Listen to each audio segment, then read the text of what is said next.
At Citi Field in New York, the New York Mets play the Miami Marlins. And a pleasant good afternoon, everybody, and welcome to Citi Field. Gary Cohen, Ron Darling with you today as the Mets go for a sweep of their three-game series against Miami. The Mets have won 3 straight games. Now they need to get Nolan McLean righted. It's not something they ever expected to have to say this year, but after 2 down starts in a row, McLean has a big one today. Yeah, unique down starts, right, Gary? 7 runs in both of those games, 13 hits, 13 earned runs, 4 hit batters, 4 home runs.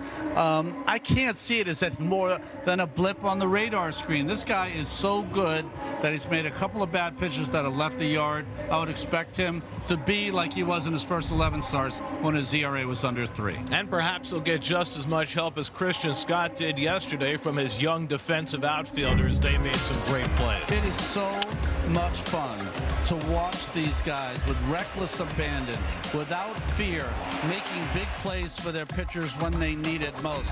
This ball drops in. This is a 0-0 score. It might have been an entirely different game. And Ewing, going to his left, covers about as much ground as I've seen anyone since Juan Lagares in center field. So playing defense, getting some hits. It's nice to see the young guys bringing all that energy. How much confidence does it give a pitcher when he's got outfielders who can cover ground like that? This is how you feel. You have a 2-0, 2-1, 3-1 count. You're going to challenge them away and let those rabbits go get them. Perhaps we'll see more fastballs then from McLean with runners on base today.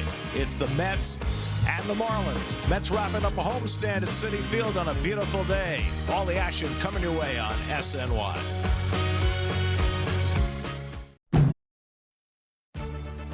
New York Mets baseball on SNY is brought to you by Genesis. Discover the award-winning lineup of Genesis SUVs and sedans at your local tri-state Genesis retailer.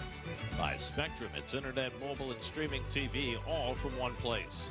On the New York Lottery, you could win a grand prize of $40,000 with the Swing for the Fences promotion. Enter with the New York Lottery app today. And by Toyota. Toyota's Summer Starts Here event is on now. Toyota, let's go places. Let's all play ball. Don't miss Play Ball Weekend coming up June 5th through the 7th, encouraging youth everywhere to get out and play. Visit playball.org today to register for a free event near you. Around the Majors presented by Jeep. What's gone on this week? Well, the big bopper for the White Sox, Murakami, is out for at least a month. Christopher Sanchez still rolling at 44 2/3 scoreless. Moving in on Hershiser. Fernando Tatis yesterday finally hit his first home run of the season. And the Astros, after their slow start, have won 7 of 9. They're only 3.5 games out of first place. Imai, who started that game, is pitching today. Nolan McLean looking for better times. His first pitch is coming right up.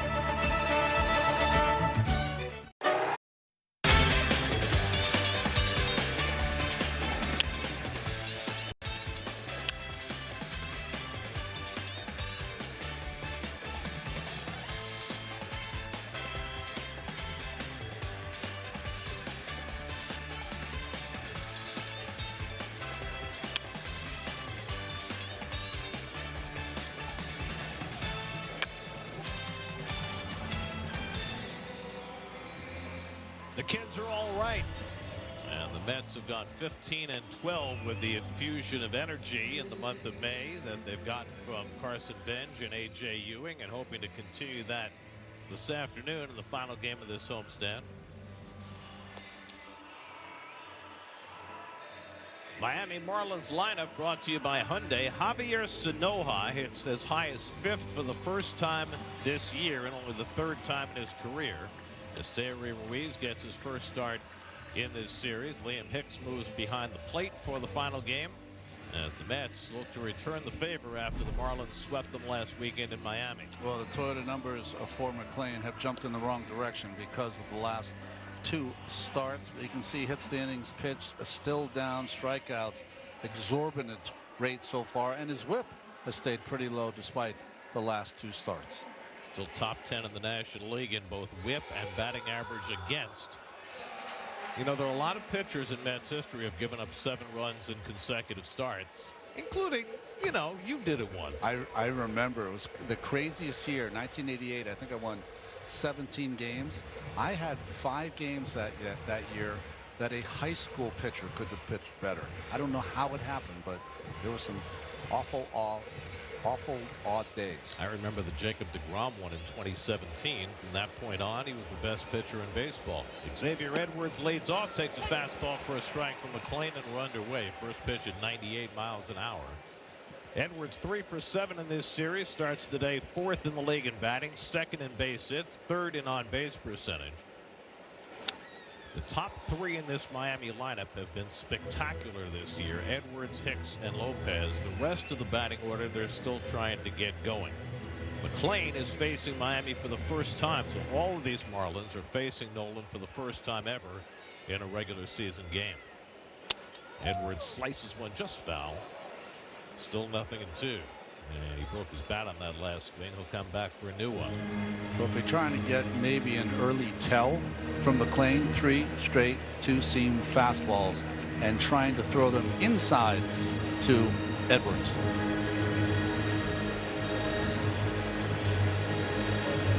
Hardest thing to do when you've gone through 2 or 3 really bad starts in a row is to throw everything overboard. You need to just make it simple. Strike 1, out 1, throw more strikes, let your defense help you, all those things. Part of the issue that McLean has had recently, he's got such great spin on his breaking stuff, it's been hard to keep it in the strike zone. See how he fares with that today. 0-2 to Edwards with Hicks on deck. And McLean throws the backdoor sweeper that misses. 1 ball, 2 strikes.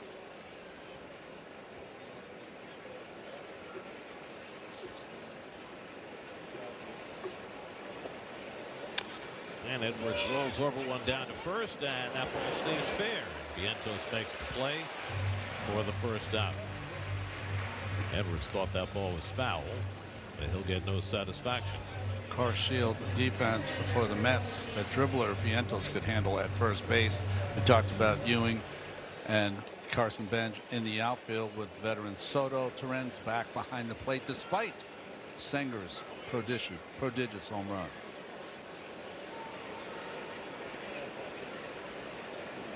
So 1 out and nobody on. Now Liam Hicks is 4 for 8 in this series. So Xavier Edwards thought this ball rolling down the first base line took a right turn and ended up being foul. The umpire saw something different. I might agree with Mr. Edwards. First base umpire Lance Barksdale, the crew chief, made the call. 2-0 to Hicks. Ryan Mills has the plate today. Barksdale, Little, and Addison on the bases. And Hicks takes a fastball strike, 2-1. Liam Hicks is having a remarkable year. 11 home runs, 3rd in the league with 45 RBIs. And what makes his year special, he's only struck out 19 times. He's got the 4th highest contact rate in the major leagues. The guys ahead of him are all slap hitters. Luis Ariz, Stephen Kwan, Sal Frelick. But this is a guy who hits home runs. And the Mets have seen him at his best. He's 6 for 18 against the Mets so far this year. 2 home runs and 4 RBI. Lane behind him, 3-1, and he comes up and in for ball 4. So Hicks is on with a 1-out walk.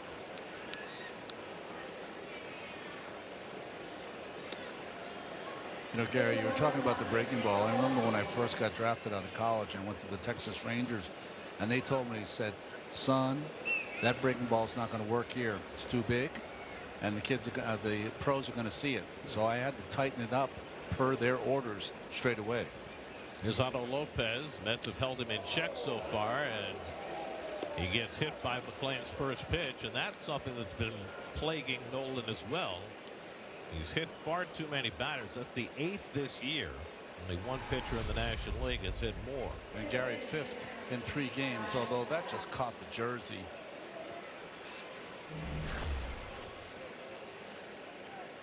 So the Marlins get 2 men on. And Kyle Stowers will be coming up.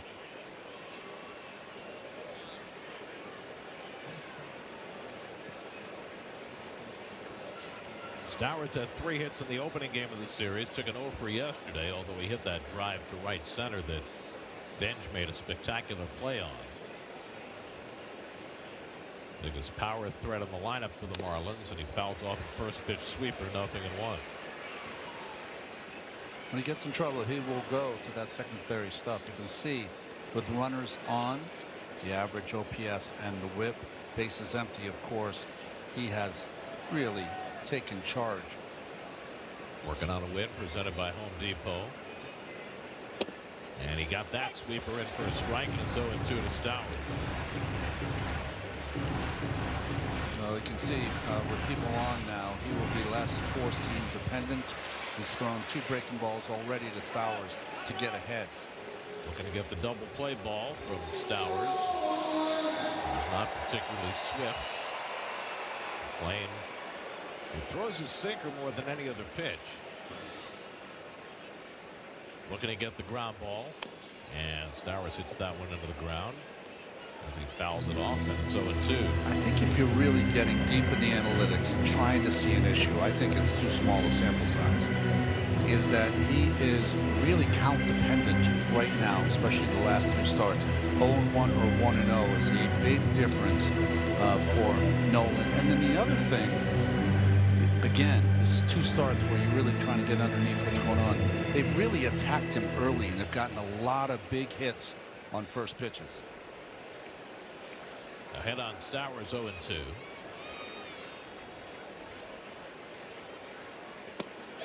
Tried to get him on the cutter, but he held the swing in time. A ball and 2 strikes.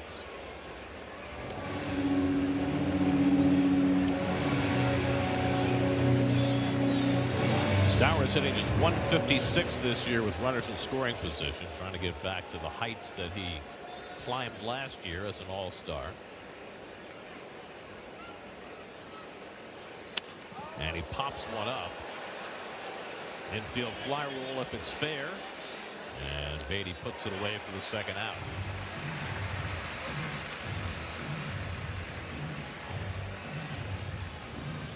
So McClain gets the pop up from Stowers for the second out. And now Javier Sanoja, the unlikely number 5 hitter for the Marlins. I was asking you what analytics would have pushed Sanoja up to the 5th spot against the right-handed McClain. I'll tell you what. Okay. He's hitting .342 with runners in scoring position. And in game 1, you saw him foul off that unbelievable breaking pitch that was in the other batter's box. So maybe that's why.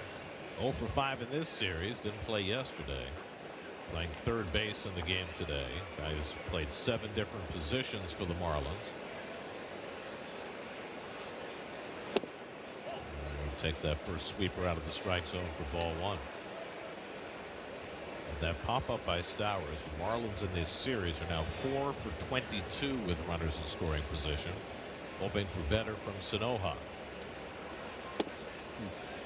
And now it's 2-0. Jacob Marcy, the left-hand batter, hitting 6th in the order on deck.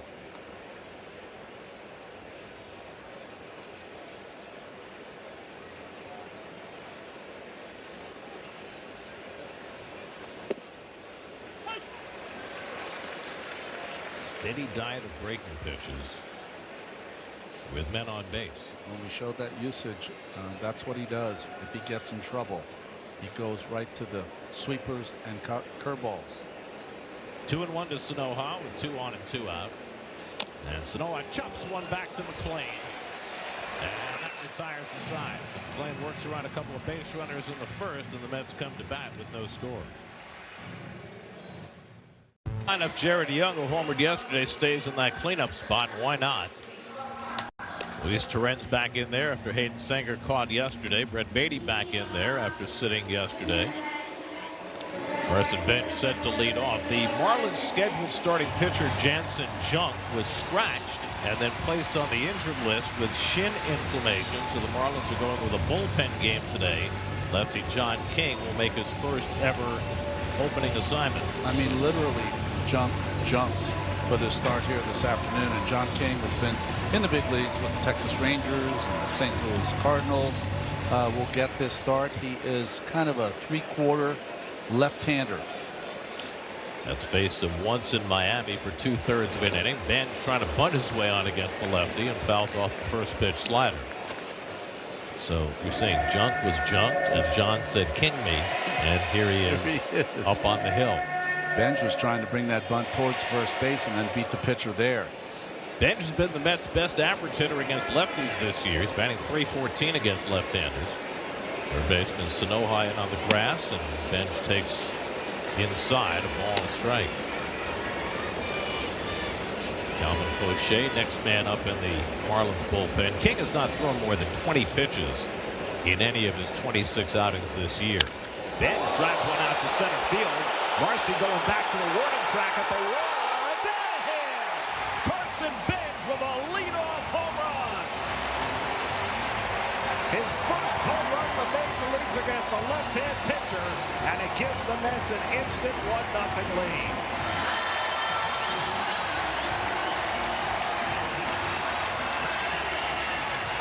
First career leadoff home run for Benj. His fourth home run of the season. And just like that, the Mets are in front.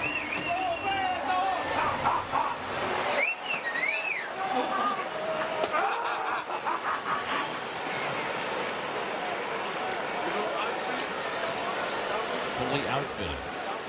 Ready for construction. Paul Bichette 1 for 7 in this series.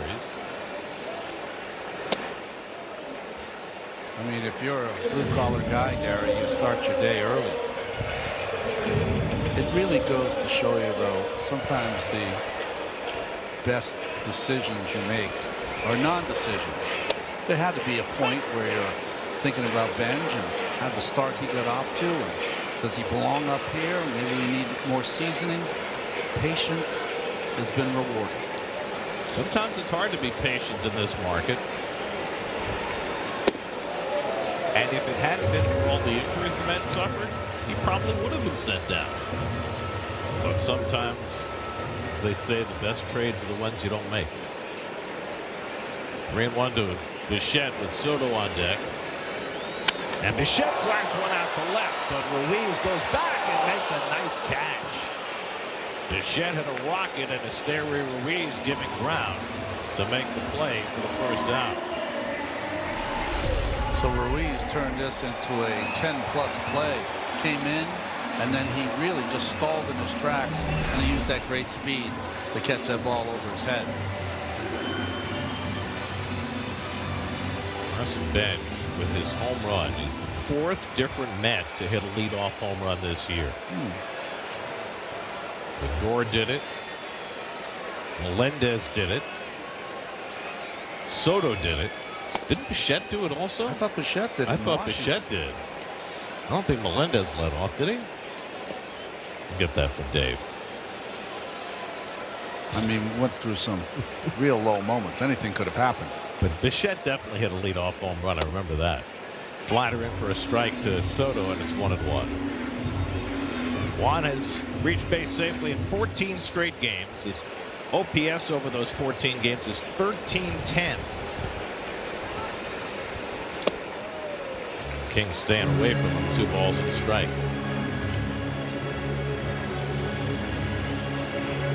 Soto's got 3 of his 12 home runs this year against left-handers.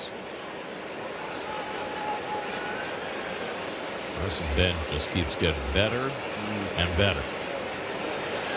Soto pulls that one down to first, handled by Norby, and that's the second out.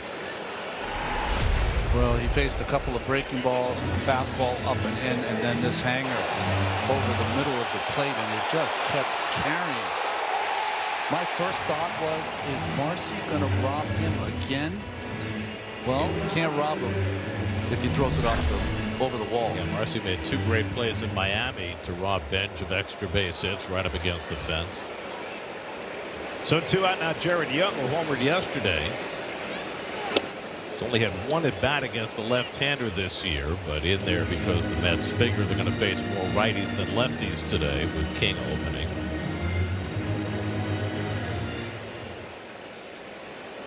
This is Young's 10th start this year.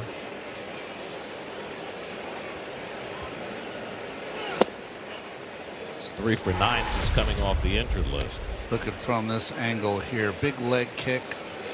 Does something that's very interesting. His leg kick brings his foot almost past his back leg. It's an unusual move. Big windup. Pulled down to first. Another chance for Norby. This time he makes the flip, and that retires the side. But Carson Bench gets the Mets off to a fast start with his first career leadoff home run. Another putback. Second inning, Mets with a 1-0 lead on the Carson Bench leadoff home run. Nolan McLean worked around traffic in the first inning. Jacob Marcy leads off in the second and takes first pitch breaking ball outside for ball 1. Marcy 3 for 9 in this series with a pair of doubles to get his batting average up to 200 for the year. He continues to play outstanding defense for the Marlins, even though the defensive metrics do not like him.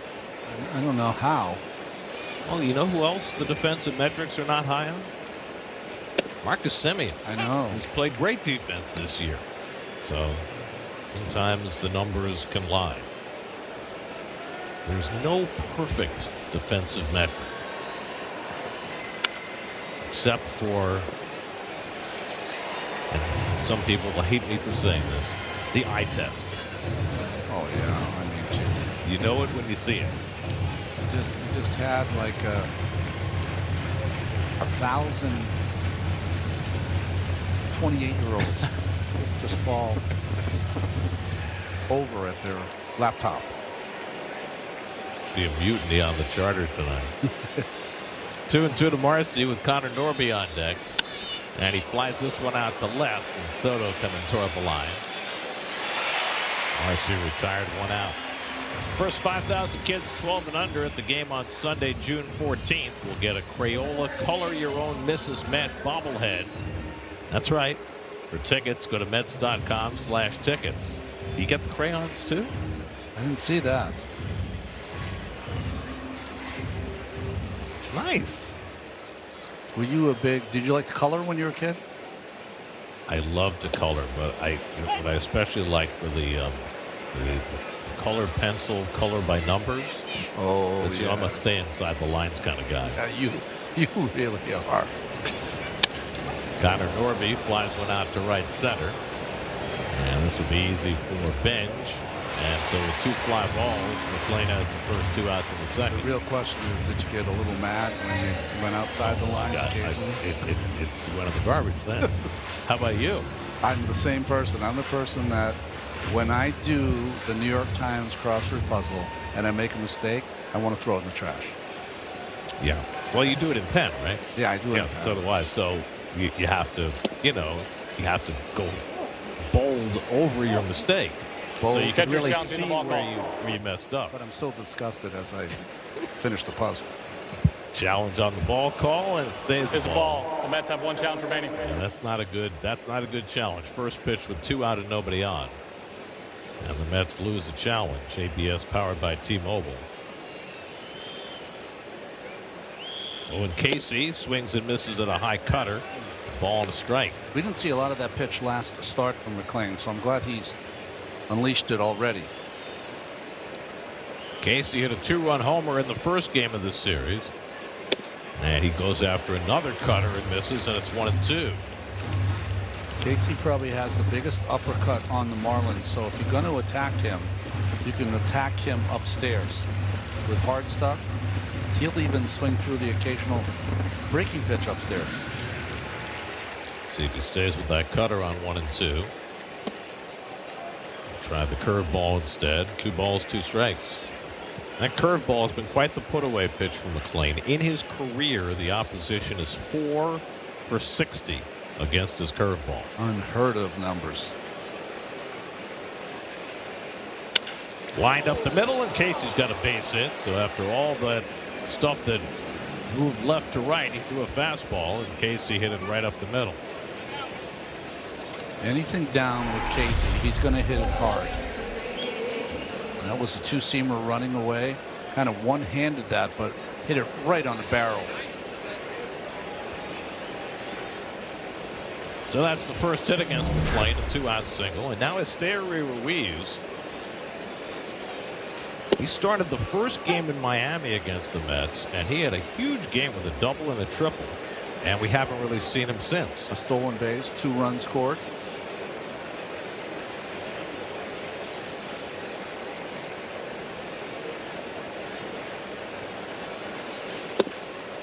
Ruiz was absent for the first month of the season because he had an oblique injury. 27-year-old was with his 5th different team. It's only the 12th game he started this year. It's taken low, 2 balls and a strike.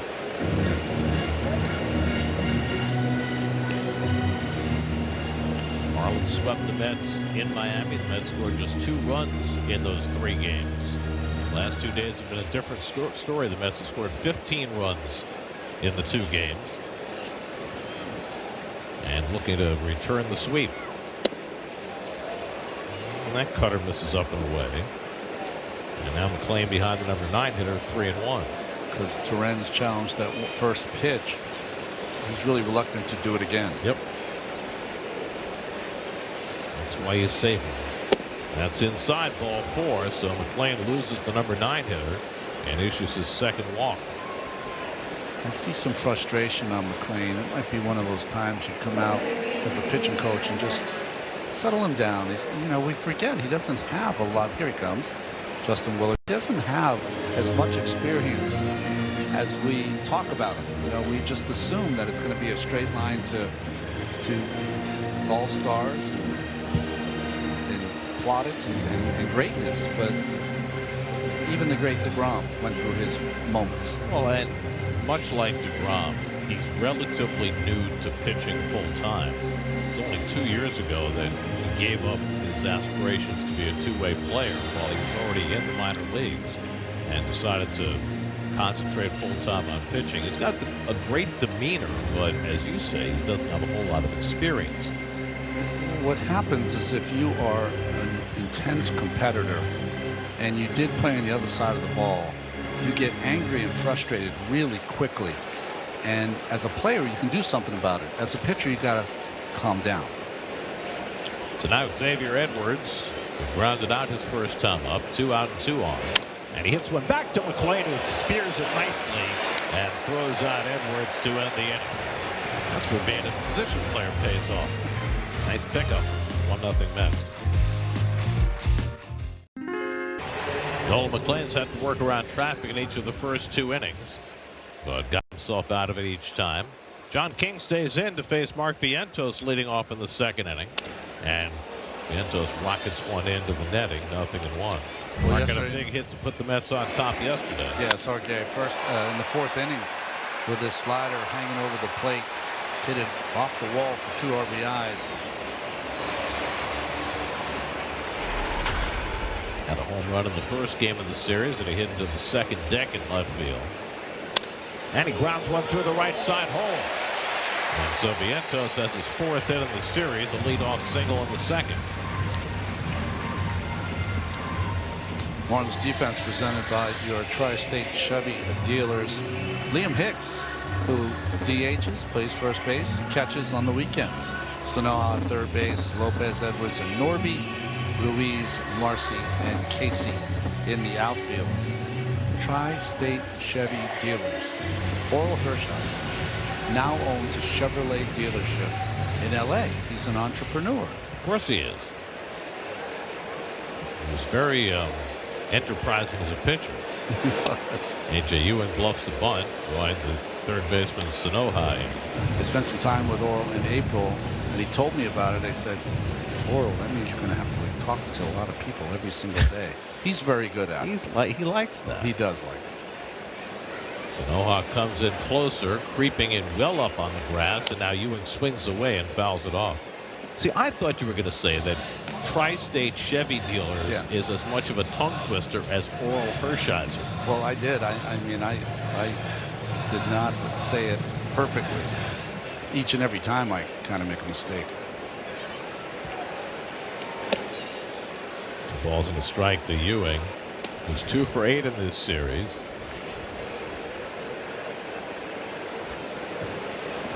We got Ewing and Beatty after Vientos got the leadoff hit.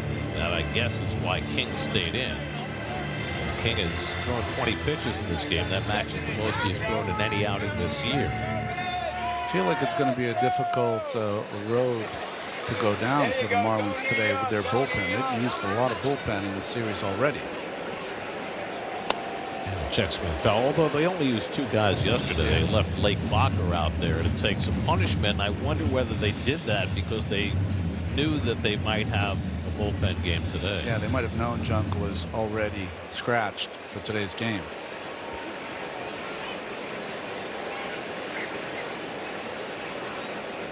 Two to Ewing, and he gets that off the bat handle. I think he got it off the knob of the bat. Ewing didn't move. If that hits you, you're going to make a move towards first. Let's see if it hits the, right off the knob.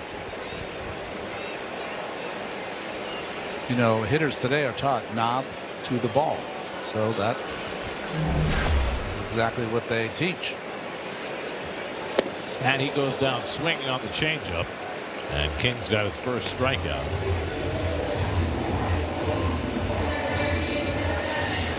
So 1 out and 1 on. That's a lot of popcorn. That's a lot of popcorn. I mean, do you see how many boxes we have in press dining of popcorn? I mean, there's got to be 50 boxes of popcorn. They're all gone by the end of the game. Seen the bags that they come from? You can barely hold those bags. They're so big.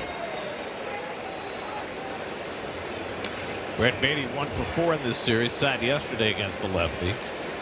Hitting just 182 against left-handed pitching this year. Getting more playing time than he would have expected against lefties with the injuries the Mets have had. Sanoja stays in on the grass against him. Brett takes changeup down. 2-0.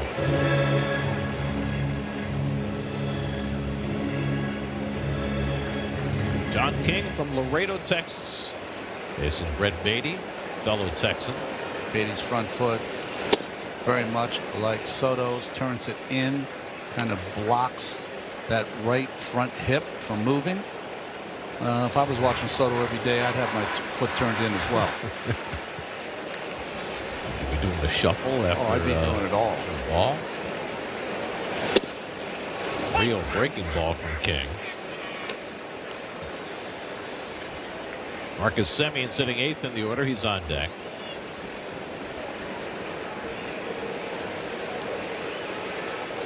Vientos at first and 1 out. And that's a strike. Full count. Anthony Bender is up. They have Fauché up in the first inning. Now they have Bender up instead. 3-2 with 1 out. Vientos not running, and Beatty fouls off the fastball. Maybe they thought Fauché, if they needed him to get out of the inning, they would have used him, and then he'd have been done for the day. But Bender now looks like he's getting ready if he has to get out of trouble here in the second. This will probably be King's last batter. The right-hand hitter on deck. And Beatty with a weak cut and a changeup, and he goes down swinging. So King comes back from 3-0 to get Beatty for the second out. Yeah, that's going to be the last pitch he throws. Well, he recognized that it was going to be a strike too late. An awkward swing, of course, from Brett. Very rarely do left-handed hitters see a left-handed changeup, and that's why the awkward swing. So King gets 5 outs as the opener, leaves down 1-0. Call to the bullpen brought to you by Nissan. Shop NissanUSA.com. This Nissan lineup goes where you take it. These are our great audio mixer, Ezra Matichek, doing his magic. I don't know how he does it, but we have the greatest sound. I mean, I don't have a great voice. I feel like I do when Ezra is behind the controls. He's awesome. Working with our senior coordinating producer, Greg Picker, our director, Eddie Warman, our associate producer, Michael Stamm, our stage manager, Russ Relkin. Anthony Bender in for the second time in this series. No, he doesn't work in the truck. He pitches for the Marlins. His May ERA 0.87, 1 walk, 10 strikeouts in the month of May. Marcus Semien 3 for 8 in this series. Vientos doesn't throw a lot of throws.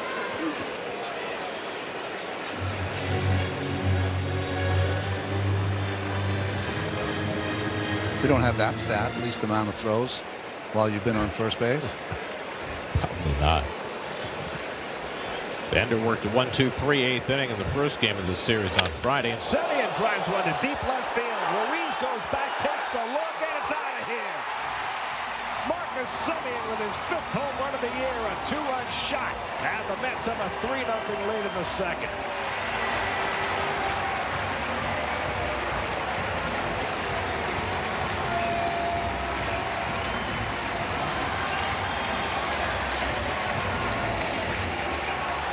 Benj in the first inning against the lefty. Semien in the second inning against the righty.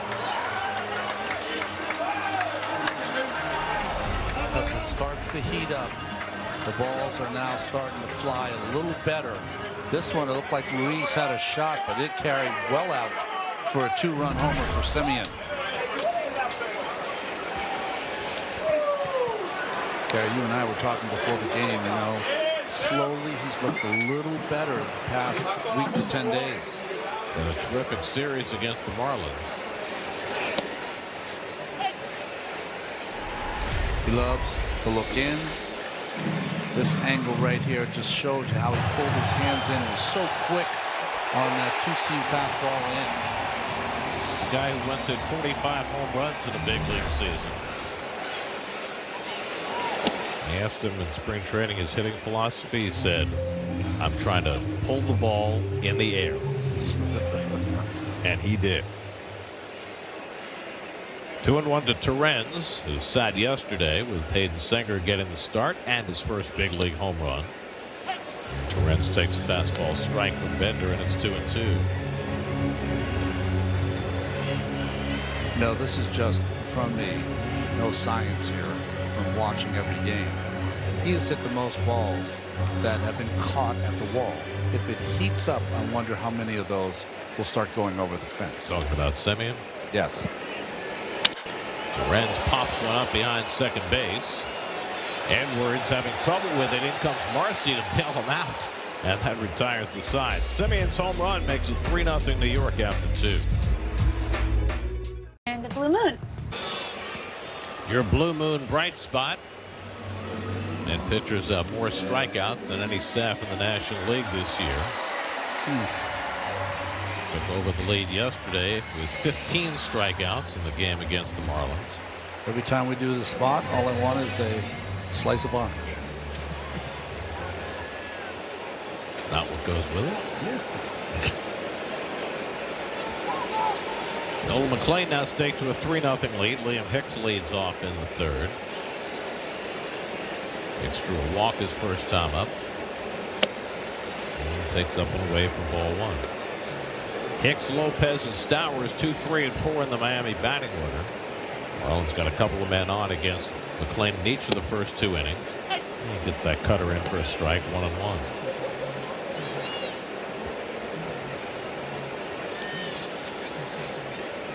This is Nolan McLean's 20th major league start. 8 last year and now his 12th this year. And it's easy to forget that he's still a rookie. That's right. I mean, you think about Benj and Ewing, rookies playing for this team every day. McLean is technically a rookie as well. But he threw, what, 49 innings? You can't have more than 50, right? 50, yeah. 130 at bats or 50 innings. Changeup fouled off, and it's 1-2. I was thinking of Christian Scott yesterday. Congratulations to Christian. I mean, your first win you'll never forget. I remember it took me 5 starts before I got my first one. It felt like a year. So I can just imagine that he was grinding, and it finally happened. Took him to his 16th start to get his first big league win. Carlos Mendoza said, I didn't even realize it was his first win because he pitched so well for us when he first came up 2 years ago. Hicks grounds one on the right side. Semien shuffles over. One away. Otto Lopez coming up. We check in with Steve Gill. Steve? You know, guys, you've been talking throughout the first couple of innings about Nolan McLean's lack of command at times this season, certainly over the last couple of starts. The biggest pitch that he struggled with all season long has been the sweeper. Last season, he was throwing that pitch in zone 54% of the time. This season, it's down to 42% of the time, but he's been getting away with it because he's done really well utilizing his fastballs, his sinker and his four-seam. He's had command of those pitches. Recently, though, over the last couple of starts, that has started to change as well. The sinker has gotten up in the zone, and because teams have been able to kind of eliminate the sweeper, they've been sitting on those pitches up in the zone and really turning on them. That's the issue that the Mets have been trying to work through with McClain this week. The reason why they think the mechanics are out of whack, very subtle, but they think that he's leaning more towards the third base side when he's coming set like this. So they've worked this week on trying to get him more upright so he can be directional to home plate rather than coming around the ball. Haney makes a terrific play, but Lopez with too much speed able to beat it out for an infield hit.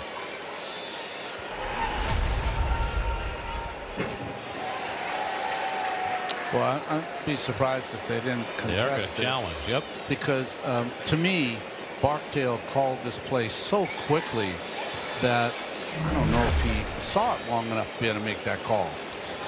New York is challenging the safe call at first base. On the image we just saw, as though the ball hit the glove before the foot hit the bag, but it was close. Ron Colpa and Alan Porter are the crew chiefs in the replay center. The play under review presented by Citizens, making sense of the play.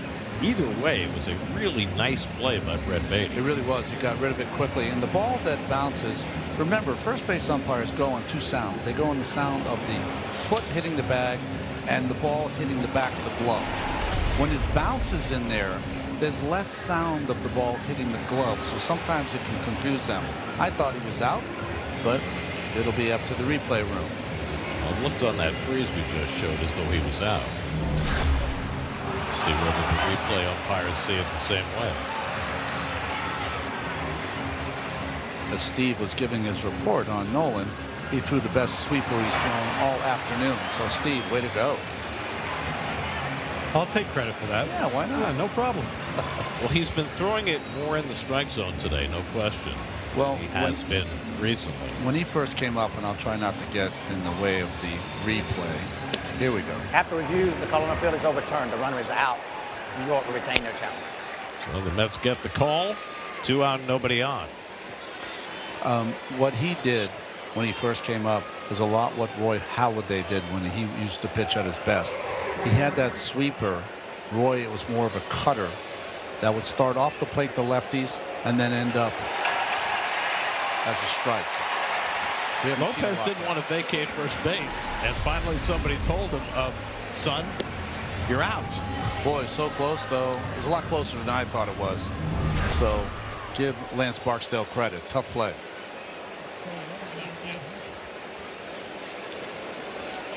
You know what happens when the umpire who's announcing it had made the mistake? They announce it really low, like so no one will hear it.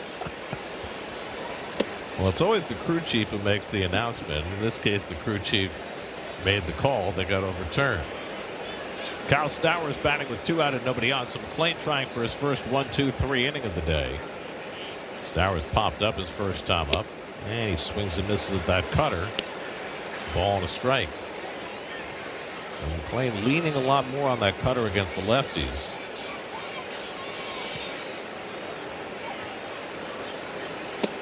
Tried to backdoor the curveball and missed. 2 balls and a strike. That's the pitch I was talking about that he threw for a strike so easily last season.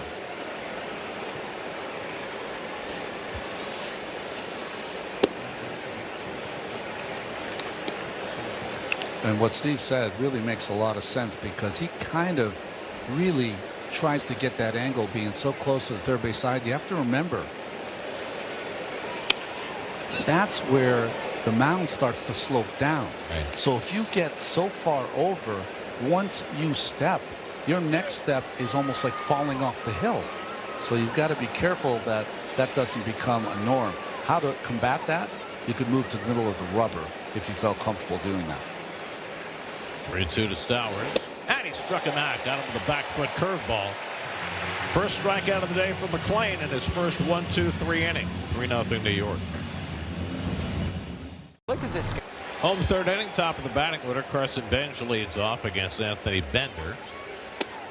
Bender misses outside for ball 1. Carson homered over the center field fence against the lefty John King, leading off the game. The 4th different Met to hit a leadoff home run this year. First leadoff home run of Benj's career and his first ever against a lefty. Now facing the right-hander, takes a slider for a strike. Just a breaking ball, middle of the plate. Great full follow through. Put that ball in the air.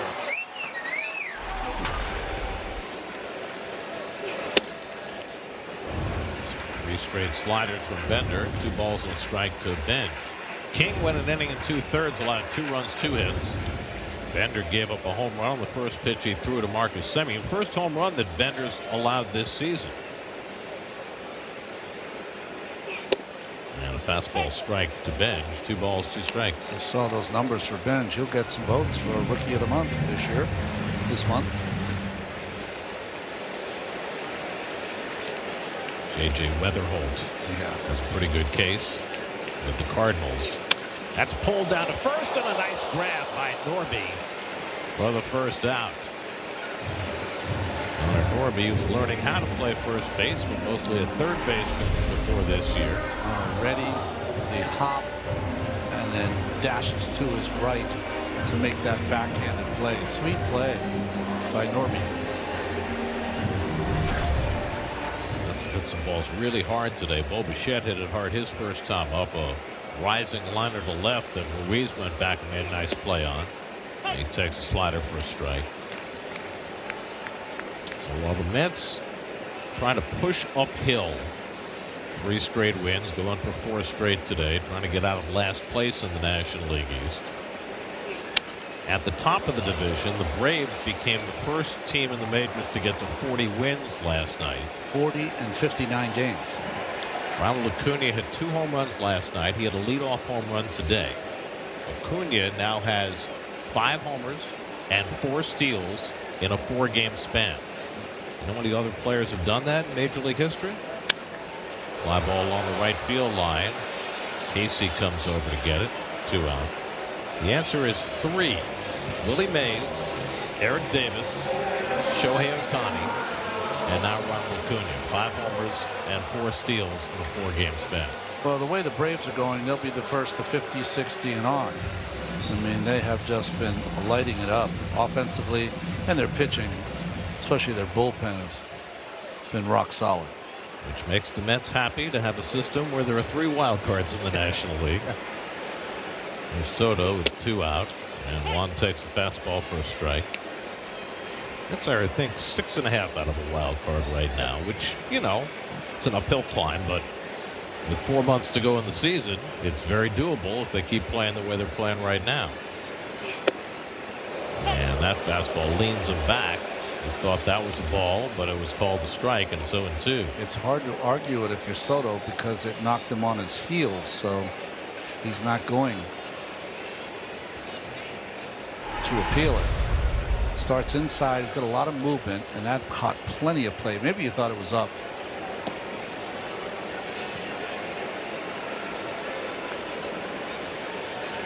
Juan has 2 hits and 4 career at bats against Bender. And he goes down swinging on the breaking ball. So Bender's got a 1-2-3 inning, his first strikeout. And after 3, it's the Mets 3 and the Marlins nothing.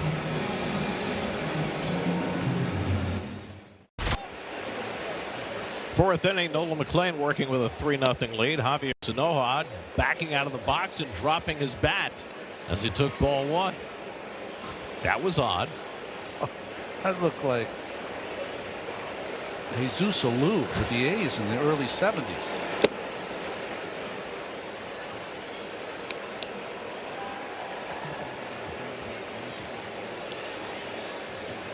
I remember Jesus Alou with the Mets. Always looked like he had a stiff neck.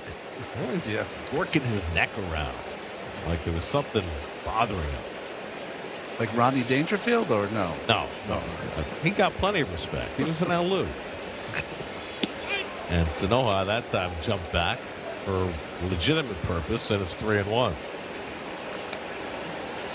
McLean had himself a 1-2-3 third after giving up a couple of base runners each of the first 2 innings.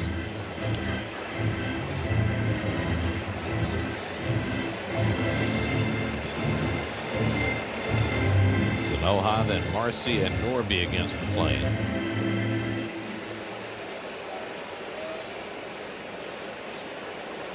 And he misses outside for ball 4. So there's the third walk given up by Nolan. He's only averaging 2.8 walks per 9. So Gary and fans at home, we were showing this before. If you look, he's so far over the third base side that the mound really starts to run off there if you follow through. Now, when he's thrown a breaking ball, which he did to end the last inning on a strikeout, watch the right leg. It comes through and gets him going towards that first base side. But really, it's the two-seamer where he doesn't follow through in that manner that puts him in a off-balance position, I think. And that speaks to what Steve was talking about earlier.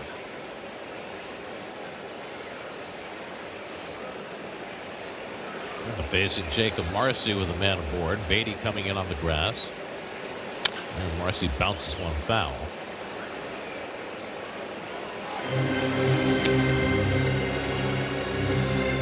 How cold? Done. Done and done. It's like watching golf on TV. Right there.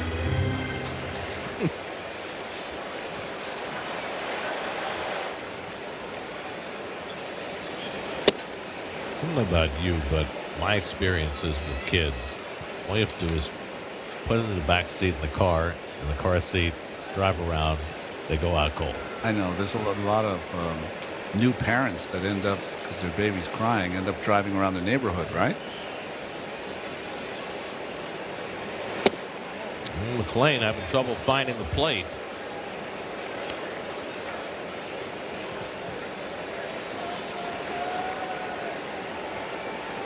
Already his 5th 3-ball count to the first 14 batters. Marcy fouls one off, and it's 3-2. I think that it's almost revolutionary that these pitchers can throw so many different kinds of pitches for strikes. But when proverbial what hits the fan, you've got to be able to throw one for a strike anytime, anywhere, any situation, no matter what the pressure. So it's great to have all these tools, but you have to have one or two that you can throw for a strike anytime in a good spot. That's more important.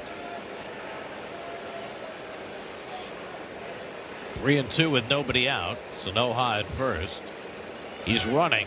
And Marcy takes it high, ball 4, and so McLean has walked the first 2 batters in the 4th. And that is 4 walks now in 3 innings plus. Yeah, 4 walks and a hit batter, which is, right now through these last 3 outings, he just has so much traffic on the bases that it's almost impossible to get through them without giving up some damage, because you're putting yourself behind the 8 ball each and every inning. Connor Norby coming up. Let me get deeper on what you just talked about. When you have a curveball and a sweeper and a cutter, all balls that move right to left, as McLean does, is it harder to have one that you can throw for a strike regularly? Well, I think, yeah, it's a great question. I think that in today's game, what are you trying to do as a pitcher? You are trying to max out the spin on that breaking ball, right? So the curveball is not about a strike or a non-strike. It is, when I'm working on this, I'm trying to get spin where it's unhittable. Guys are going to swing and miss. But at some point, you have to develop a feel of a pitch that you can spin any time for a strike. And you got to have a feel for a fastball, whether it's your 4-seamer, cutter, or sinker, 2-seamer, that you can throw where the hitter is not going to be able to put it in play without weak contact when you need it most. 1-2 to Norby, who flied out his first time up. Fouls off that sweeper to stay in the at bat. So he's only thrown a couple of 4-seamers when he gets in trouble. Obviously, the other team recognizes that, right? But really, it's getting in. If you're in hitters' counts a lot, you're gonna. It doesn't matter how good your stuff is, you're gonna get in some trouble. He's in a pitcher's count now. Time to put him away. Marlins are 0 for 3 today with runners in scoring position. Norby, though, drives one to deep center field. Ewing going back to the warning track and reaches out and smashes the wall and hangs on. Sanoja tags and goes to third. Another remarkable play by A.J. Ewing to take an extra base hit away from Connor Norby. It's got to be frustrating for the Marlins. We opened our program today talking about Bench and Ewing and how many extra base hits they've gobbled up and have kept in play to really save their Mets pitchers and give them another opportunity to get out of an inning.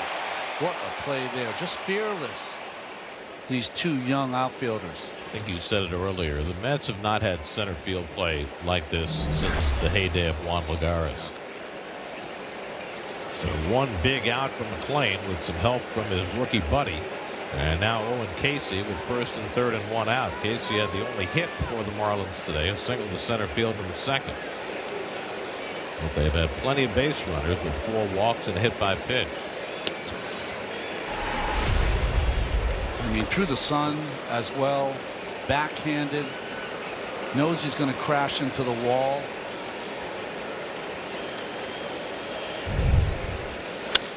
Casey slices one down the left field line. Soto giving chase, and it lands. It's a fair ball. That'll bring it a run.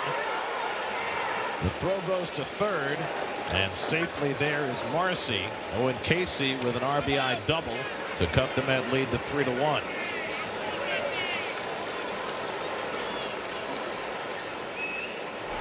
The strangest double. You can see the ball hit right inside the line, comes and hits the gate and comes off. And Soto's got to play that. That gate is in play. The only time it's not in play is if a fan reaches over and touches it with their hand or a glove. So that is in play, and he makes a play. I watched Casey out of the box. He didn't even run. He thought it was going to curl foul. So Casey's 2 for 2 today. He's got the only 2 hits for the Marlins, and now drives in their first run. Hey, watch. Usually hitters know. It's very unusual that a hitter doesn't know if that's going to be a hit or not.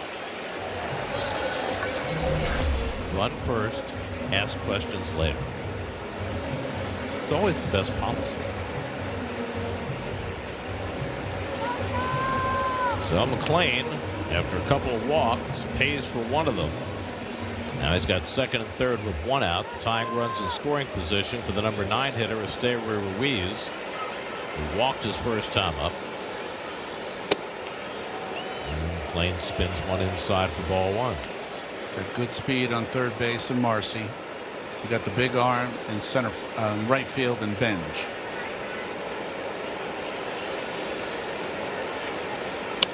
Ruiz hits it down to third. The runner holds. Beatty throws to first. Marcy was faking as though he was going to run on the throw. He did not. And Beatty gets the second out. Well, that's one of those cases you can go as far down the line as Beatty goes to his left. He really got a good jump, and he could have maybe been aggressive and forced Vientos to make a perfect throw, but he did the right thing. Be conservative, give your hitters a chance for a 2-out hit. You got one of your best hitters coming up in Xavier Edwards, who's gone 0 for 2 today. Lane got him out in the comeback in the second with a couple of men on. Now he's got to face him with 2 in scoring position. David Peterson is up in the Mets bullpen. First day he's been available out there after he got shuttled out of the rotation. And the first pitch cutter in for a strike to Edwards. So nothing is coming easily right now to McLean. But this is one huge out to get.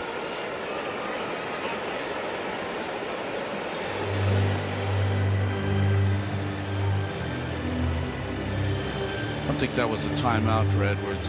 In his backswing, I think he hit Torrens, so the umpire kind of called off the jam there. Now he's back in.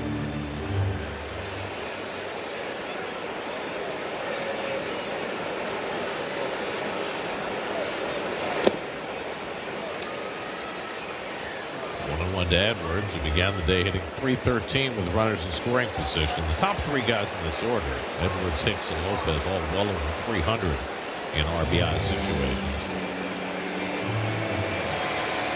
That's what you by if you're McLean when you walk the guys toward the bottom of the order.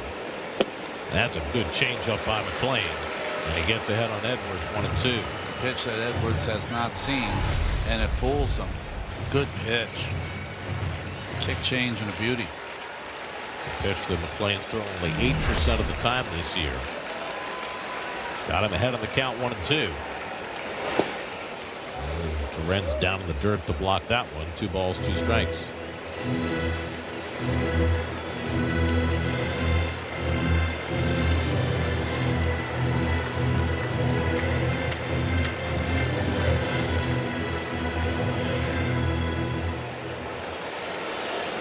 Marcy at third, Casey at second with 2 down, and 1 home in the inning. 2-2 to Edwards. And tried the backdoor curveball and missed. 3-2. Liam Hicks is the on-deck batter. And another 3-ball count from McLean. That has really jacked up his pitch count. He's already walked 4 in this game. 3-2 coming, and he walked him. And the 3-2 changeup that missed badly, and that's 5 walks now from McLean, 3 in this inning. You got the left-hand hitter Hicks coming up. You got Peterson working in the bullpen.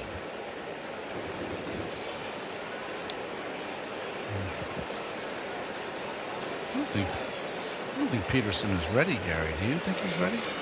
I don't know how long he needs. Yeah. He's certainly worked in relief before, but McLean's going to get at least 1 more batter.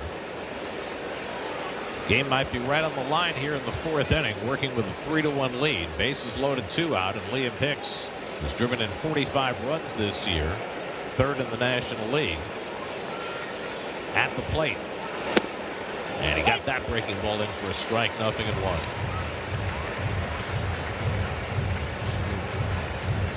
The bottom note with risk for Hicks this year. That's why he's got 45 RBI.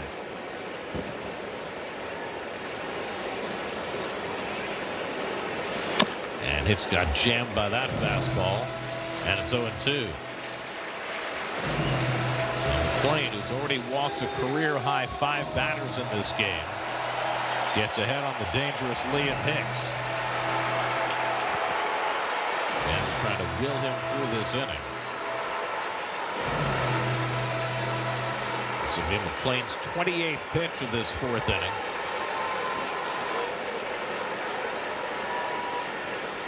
On the ground to shortstop. In comes Bichette. Side retired. McLean limits the damage to 1 run despite the 3 walks. And the Mets hang on to the lead 3-1. New York Mets baseball on SNY is brought to you by your local tri-state area Audi dealers. By HSS, #1 in orthopedics and the official hospital of the New York Mets. By Citizens, make sense of your money with Citizens. And by Hyundai. Hyundai gives you America's best warranty on every new vehicle. Visit Hyundai.com for more information.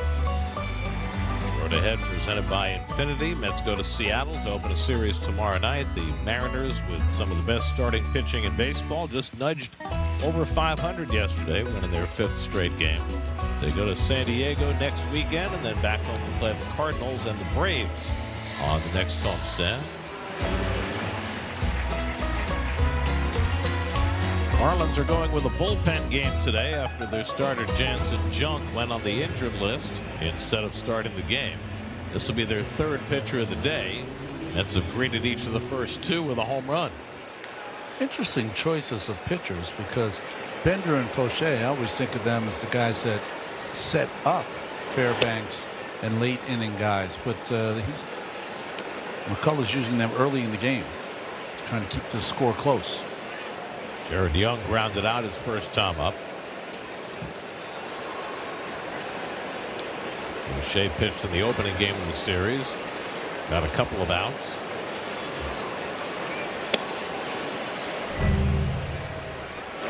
Well, it's the home run in yesterday's game. A little breaking ball from Baca right down the middle. Well, Young has, despite being away with a knee injury, has been great when he's been in there.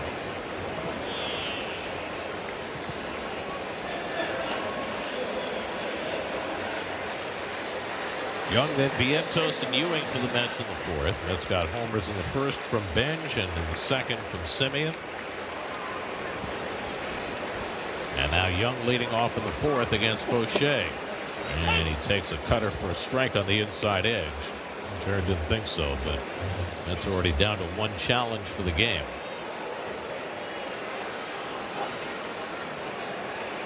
Howard Fauché started his big league career in Tampa Bay before moving across the state. He pops out of the mid of Hicks.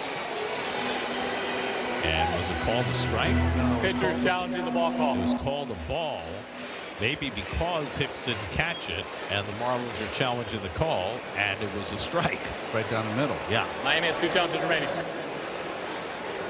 I mean, that often happens when a catcher does not catch a ball. Yeah, that the umpire doesn't pull the trigger. And Hicks knew that it was a strike. He just kind of boxed it back there.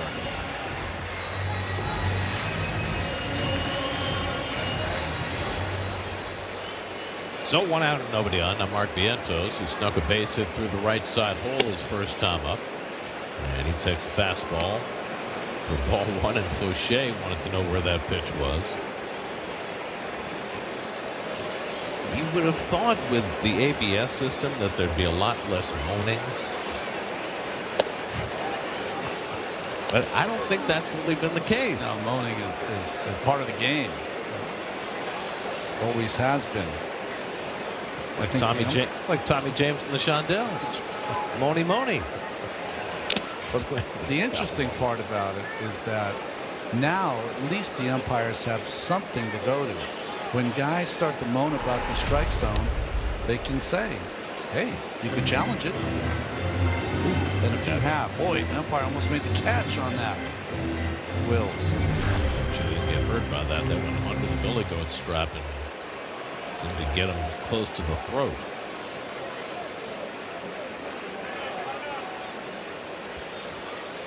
See that the game times are up, Gary, so far in 2026 than the last couple of seasons. Close, but well, they've been creeping up the last couple of years. And I know in the low minors they've tried to tighten up the pitch clock rules. Vientos going to challenge that call on the curveball that was called strike 3. I better hope that he's right. And he's not. And the Mets are out of challenges for the rest of the game. unbelievable.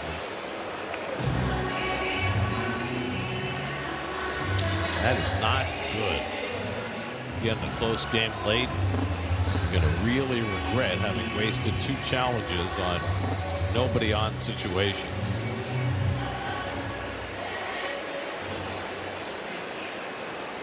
So 2 out and nobody on. Now A.J. Ewing, who struck out his first time up, and he takes cutter for a strike. I think you're going to have to drop the Freddie Freeman on some of these hitters on certain teams, not only the Mets, all through baseball. Freddie Freeman, what does that mean? You're not allowed to challenge. Well, Freddie didn't say that anybody else wasn't allowed to challenge, or that he was not intending to challenge. I just want to put his name to it because he was the first one that said he wasn't going to challenge. I think he's actually challenged 1. Oh, he has? Yeah. There are a few hitters who have not challenged any, but Freddie is not among them. 2 strikes to Ewing. I don't know, Ronnie, I don't know how you legislate it if you're a manager, right? I mean, the hitter's out there by himself. He's got 2 seconds to make a quick decision. It's you know, it's almost like a reflex. Kind of the nature of the sport. It's a team game wrapped up in individual performances, right? That's the problem.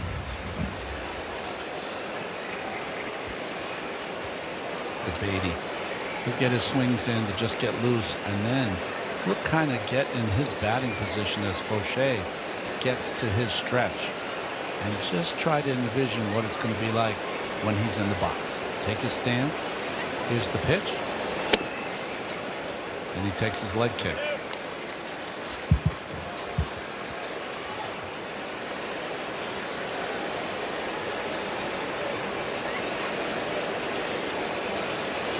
Full count to Ewing with 2 out and nobody on. And he misses low ball 4. So a 2-out walk to Ewing.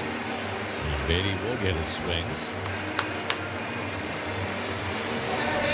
First walk the Mets have drawn in this game against the 3 Miami pitchers. John King went an inning and 2/3, gave up 2 runs. Anthony Bender, an inning and a third, 1 run, and now Fauché, after striking out the first 2, issues a 2-out walk. Beatty struck out his first time up. And he whacks one in left field. That's going to be down for a base hit. Ewing to second. He'll stop there as Ruiz gets it in. So Brett Beatty with an opposite field single, and the Mets have 2 men on. Any runners on base, Beatty gets very aggressive and wants to put that first ball in play. Little cutter or slider that hung out of the hand of Fauché and just dumped into left field by Beatty. And the Mets are in 2 out with a chance to score a run. Marcus Semien hit a 2-run homer on the first pitch he saw in the second inning, and this time swinging at the first pitch, he lines one into his dugout. First pitch after the change, Bender coming in. Bender threw over to first base once and then threw to home, and that high sinker, a home run for Semien. 258 home runs now in his major league career. One behind another pretty good second baseman, Chase Utley. And knee-high fastball for a strike, and it's 0-2.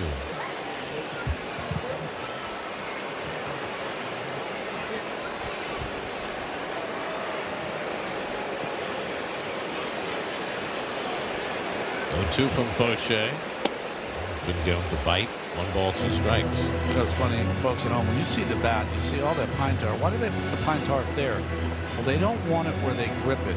They want to go up and get the pine tar so they have that sticky substance, but they don't want where they hit because they like the feel of the width of the bat. That's why when they order the bats, they get the weight and then they get the width where they hold the bats. And if you have too much pine tar, it changes the width of the bat and the feel where their hands are on the bat.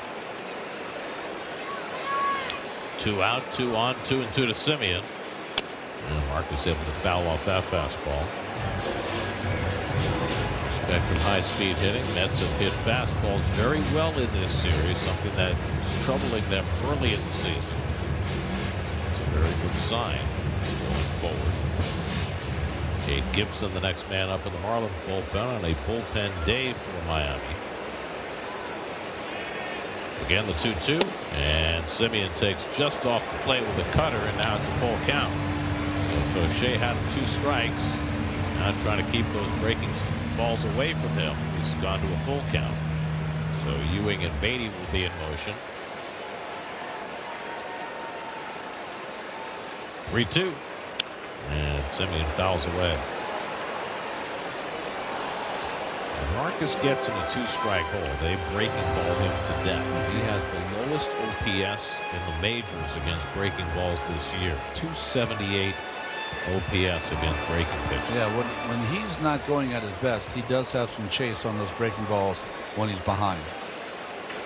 8th pitch of the at bat, and he takes inside, ball 4. So Fauché had him 0-2, and he lost him. And now the bases are loaded for Luis Torrens.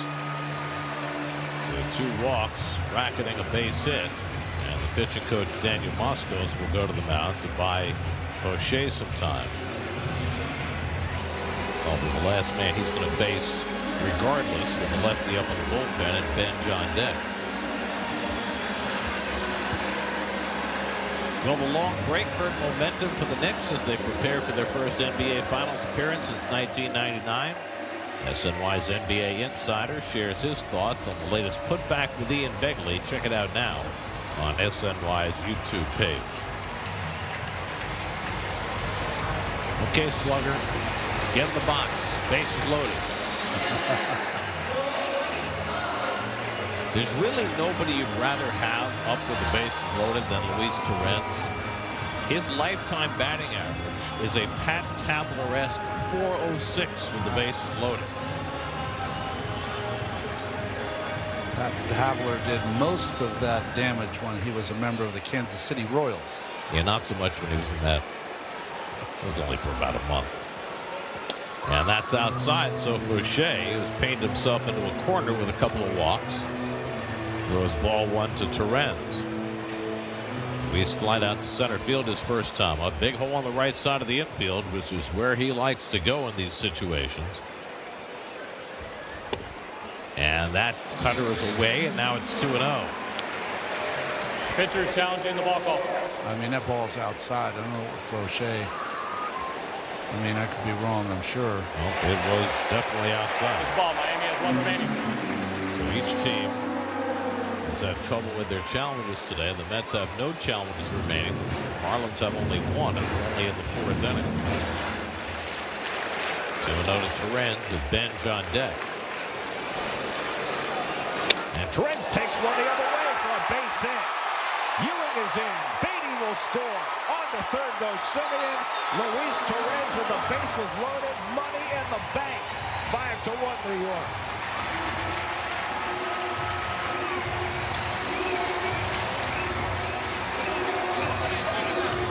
And here's what I want to know. If we know that he goes to right field in these situations, how come they don't know? They know. They're just stubborn. They're stubborn, and they want to stick to what they think they know. And that is that he does make some outs up the middle. But in an RBI situation, he wants to go the other way. So you have to adjust your defense. They don't, thank goodness for the Mets, and 2 runs score. Stubborn. That's 12th and 13th RBIs of the year for Torrens. Mets with a 4-run lead. Marlins bringing the lefty to face Benj. We'll be right back to Citi Field. Lefty Kate Gibson will be the 4th pitcher used by the Marlins today.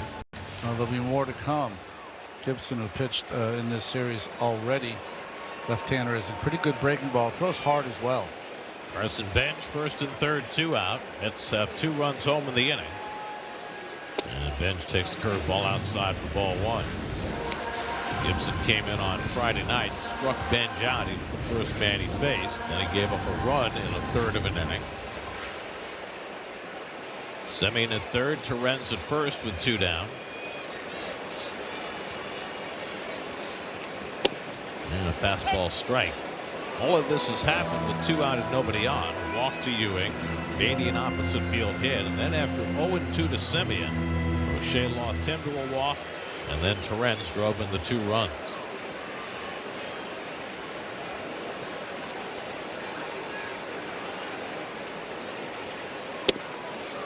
Benj takes a fastball inside. 2 balls and a strike. And remember, that run Gibson gave up was when the Mets brought in M.J. Melendez to hit against him, and he had a sac fly before his later heroics.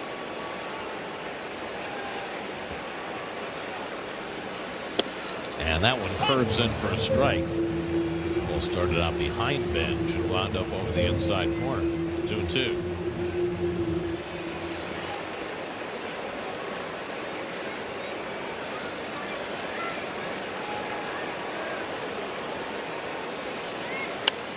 Benj able to foul away that sweeper. Stay in the at-bat.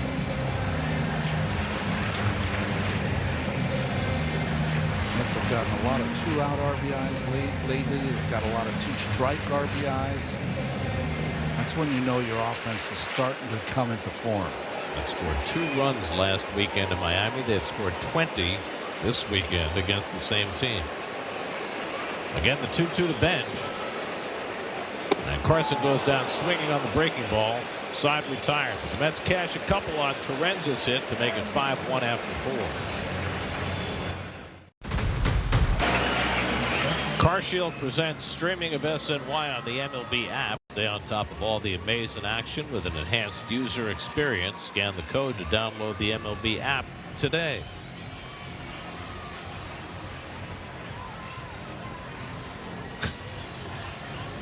Leave me alone. Yeah. Something in her eye. Did your parents ever, like, open your eye and blow in it when you were a kid if you had something in your eye? If you had an eyelash. Yeah. Yeah. Good day for kids and families. And the Mets have a 5-1 lead. Now Nolan McLean, who has scuffled through the first 4 innings, tries to put another one behind him. Qualify for a win on a Sunday afternoon. Otto Lopez fouls off a sweeper, and it's 0-2. McLean has only given up 2 hits, but he's walked 5 and hit a batter. Marlins have stranded 7 runners over the first 4 innings.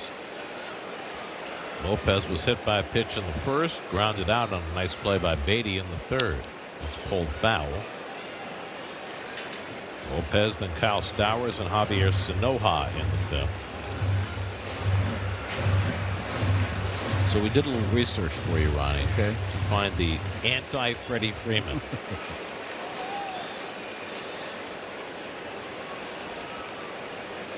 Oh-2 coming. And Lopez hits it sharply. Nice one-hop snag by Beatty, and he throws him out 1 away. 2 nice plays Beatty's made against Lopez. One with a slowly hit grinder, and that one scorched. Ball came up too, so he was on the same level as the ball, and it came up. Then it ended up being like the bill of his cap, and he stayed with it. So 1 out and nobody on. Now Kyle Stowers was popped up and struck out. So it might surprise you to know that the hitter who has issued the most challenges of any hitter in the major leagues this year is a rookie. Really? Sal Stewart of the Reds has challenged 21 calls this year. And he's done well. He's 12-9 in his challenges. And he's gotten off to a quick start, so Terry Francona can't say a lot. The second on the list is a veteran who has not been nearly as successful. Gary Sanchez has challenged 18 times. He's 7-11. And he's a catcher. He should know better. I'm telling you, I'm advocating for the red wristband. Certain players have to wear it. That means they're not allowed to challenge. 0-2 to Stowers. This is up and in with a cutter. 1 ball, 2 strikes.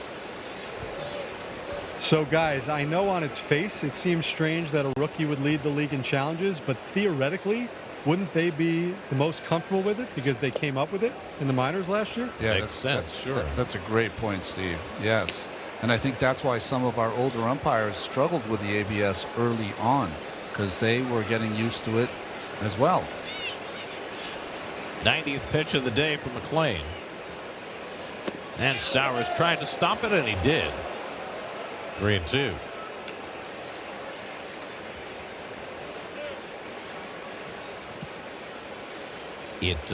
It does make sense from that standpoint of the rookies being more comfortable with it. I didn't know Steve was the fact check now. No, but at the same time, you know, rookies used to be seen but not heard, and that has changed dramatically. Stowers takes strike 3 called. Fastball at the knees got him. Only the second strikeout of the day from McLean, and they've both been against Stowers. McLean came in averaging 11 strikeouts per 9. It's been a very different kind of day for him. David Peterson up again in the Mets bullpen. This is likely to be McLean's last inning. He's at 92 pitches with 2 out in the 5th. Javier Sinoja's hit a comebacker and walked, and he takes a knee-high fastball for a strike.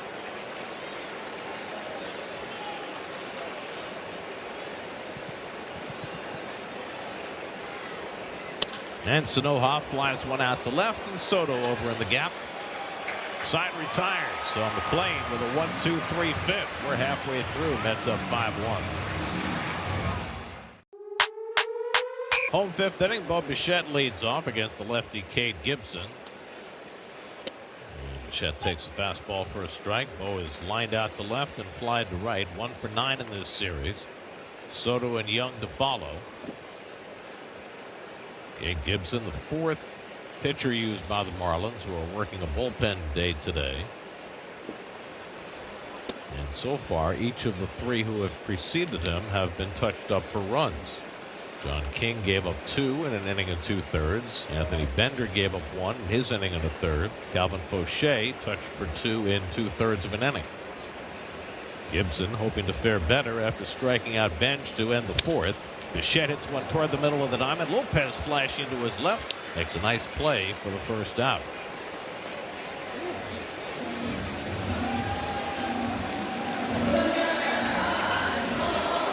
So Bichette retired, 1 out. Now Soto was grounded out and struck out today, 0 for 2. He has a home run on his ledger against Cade Gibson, 2 hits and 4 at bats against this young left-hander. Second season with the Marlins. And Soto gets the breaking ball and pulls it through the hole. And he's on base for a 15th consecutive game.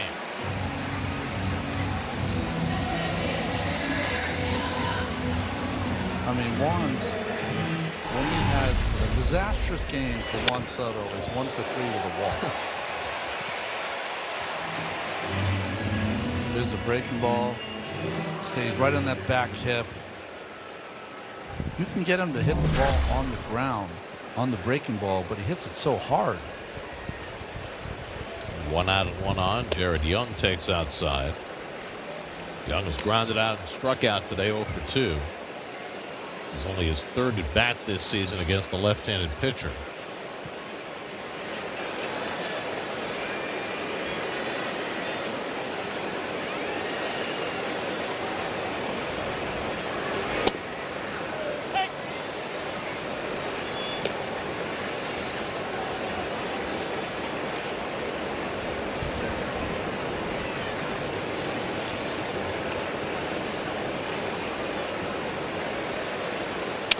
Ground ball toward the middle of the diamond. Edward gets to it. His only play is to first, and he gets the out there.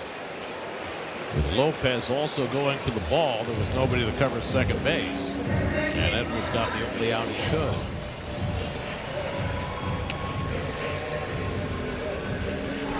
The Marlins are so lucky to have these two up the middle. See, who's playing the pull. See how far he had to go to make that play? Good scoop by Norby. I was telling you before the game, Gary, this is the best up the middle duo since Alex Gonzalez and Luis Castillo. They were the double play combination for the Marlins when they won it all in 2003. They had one Alex Gonzalez and they benefited from the other Alex Gonzalez. Right? That's right. After the Barton ball. The big 2-hopper to shortstop. It should have been a double play. Yep. Mark Vientos is 1 for 2.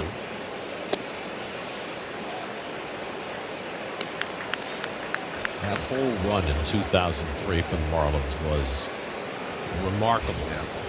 The series against the Giants, the division series when Pudge Rodriguez held onto the ball on the last play. Vientos flares one into shallow right center, and on comes Marcy to get it, and that retires the side. A hit and 1 left after 5. It's 5-1 New York.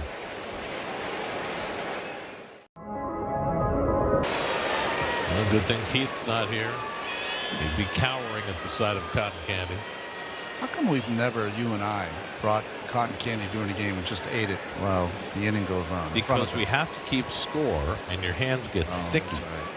David Peterson on to pitch. Jacob Marcy loses the bat, which hits the netting and stays right there. How about that? Wow.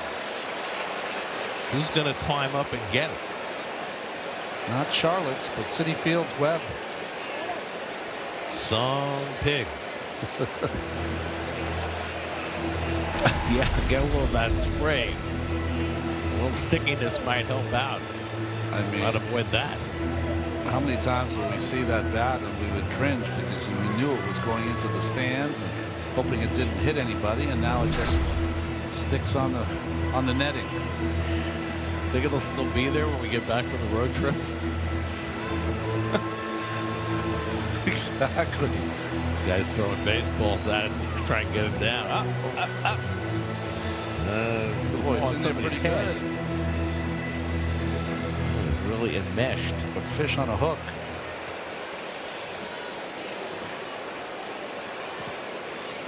Well, meanwhile, Marcy's back with a new bat, with the old one still stuck in the web. And he rolls one out to shortstop.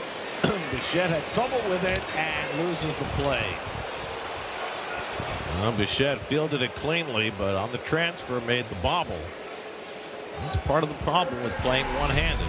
Had a lot of spin on it, Gary, so it's even kind of turning in your glove. And when he flipped it out, it didn't catch right in his hand. So by that time, the way the game works, just too much speed for Marcy. So it's an error on Bichette. Leadoff base runner against Peterson, who last pitched Tuesday had a rough start against the Reds, gave up 6 runs in 5 innings and was excised from the rotation. Connor Norby, the batter. Listen, starting for Peterson this year has been uneven, but you cannot argue with how he's pitched out of the bullpen. 5 appearances, 2-0, 2.25 ERA for David Peterson out of the pen. Well, the Mets are going to Seattle for a series starting tomorrow night. And the Mariners have an excess of starting pitchers, so they are piggybacking with 2 of their starters. Fly ball out to left center. Long run back for Ewing, and he gets there to make the catch. Almost overran it. Ewing just used his speed to track that ball down to retire Norby, 1 out. So the Mariners are piggybacking Luis Castillo and Bryce Miller because they have 6 starters for 5 spots. Well, what the Mets are doing basically here is piggybacking McClain and Peterson. Exactly.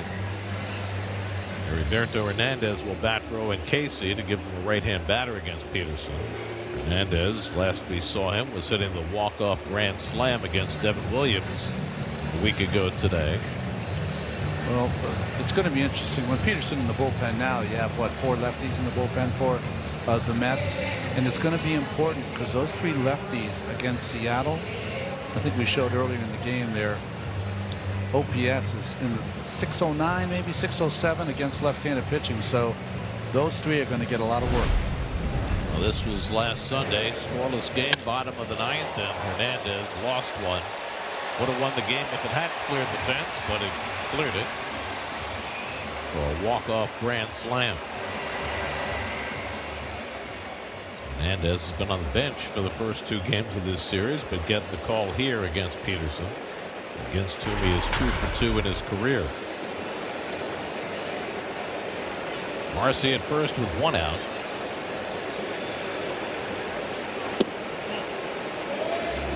Slider misses for ball 1. Looks like we got a whole railroad going on there. See. It's Thomas the Tank Engine and all his friends.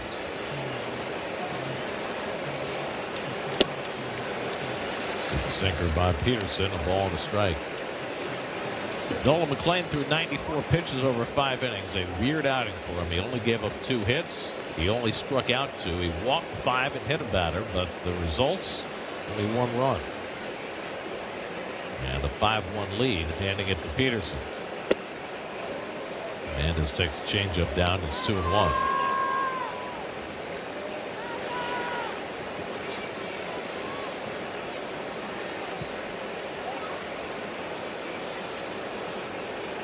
Esteury Ruiz, the number 9 hitter, is on deck.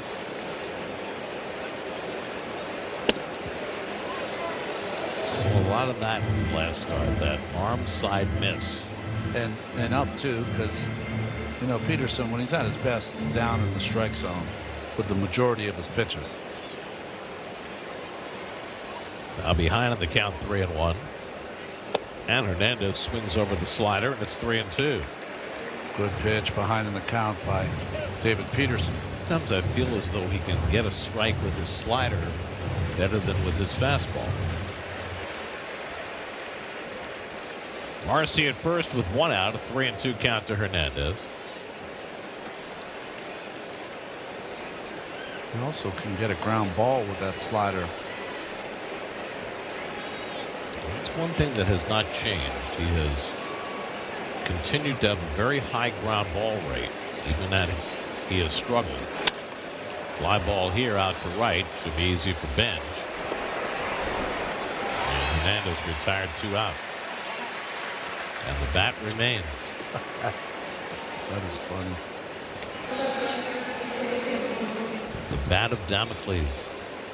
Very good. There's the numbers we were talking about, Gary. Look at the whip. What a difference.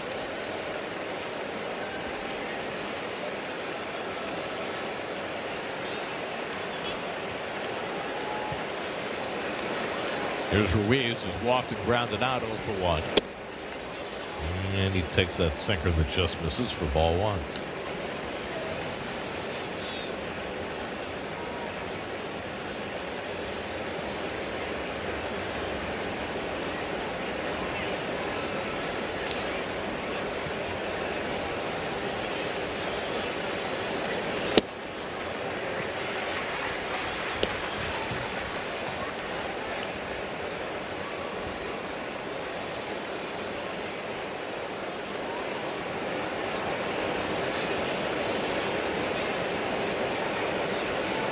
One and one to Ruiz.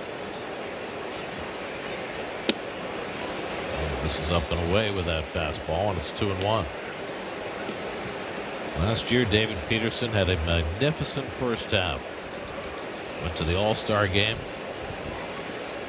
Second half was more troubling as he kind of hit a wall, throwing more innings than he ever had.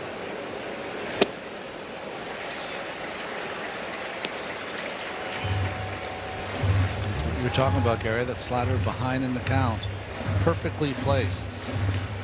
So it's not that he can throw a slider for a strike more than his fastball. He just places it better than he does his fastball.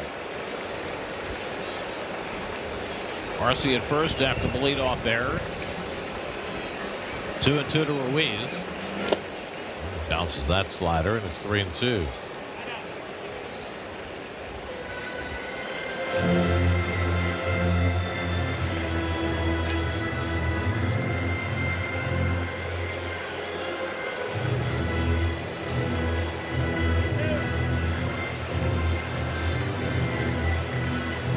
Vientos plays behind the runner at first. Marcy will be running with 3-2 and 2 out.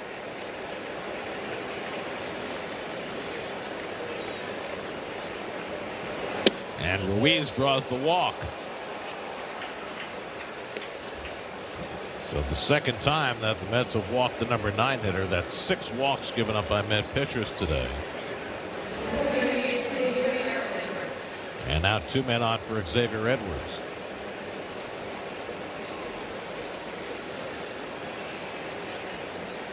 A lot has changed with this team, but walking too many guys, that hasn't changed. They're walking a lot, striking out a lot.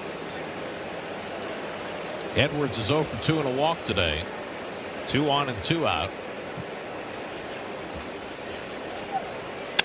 And Edwards flies one out to right center, and Ewing has a beat on it. Side retired. Peterson works around an error and a walk to keep it 5-1 New York. We're going to the bottom of the 6th inning. Train headed toward Main Street. We'll be back in time to take you home from the game.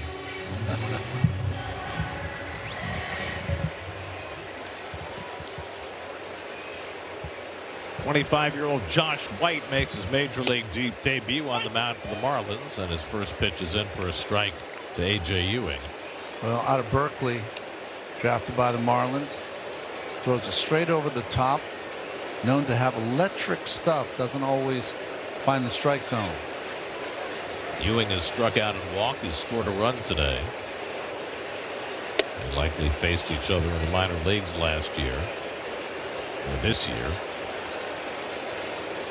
Heriberto Hernandez stays in the game in left field. Esteury Ruiz moves to right field.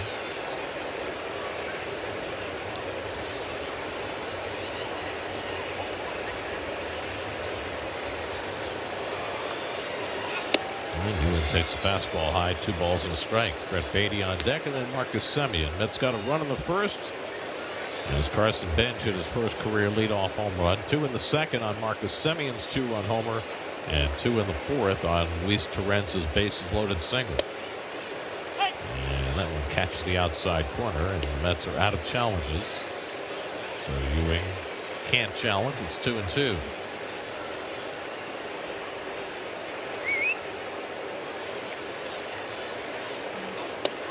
And the curveball drops in for strike 3 call. So Josh White has a strikeout. First man he faces in the big leagues. They take that ball out of play, send it to the authenticator. A.J. Ewing didn't even know what to do. You know, he's so good knowing the strike zone. Three of those pitches, 2 of the 3 strikes might not have been strikes, but nowhere for him to go. So 1 out and nobody on. Now Brett Beatty, who had an opposite field single in the Mets 2-run 4th.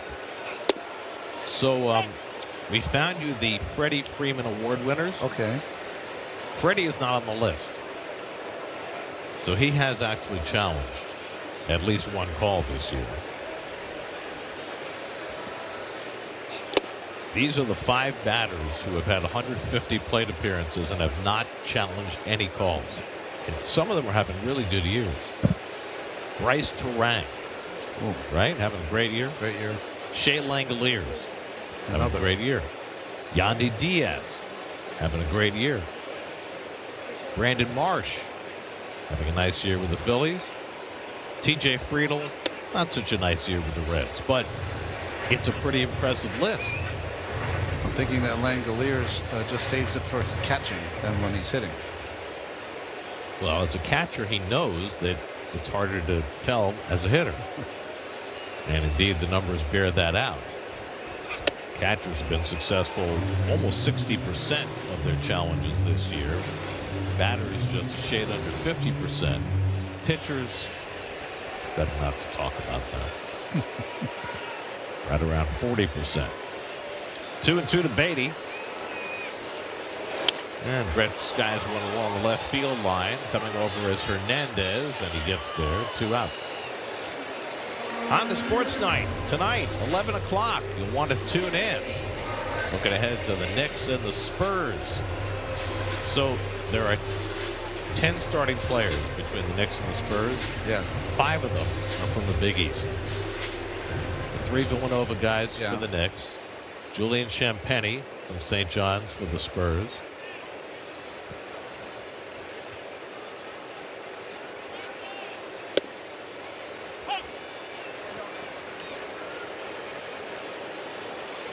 It's Berkeley against Berkeley here. Oh, yeah.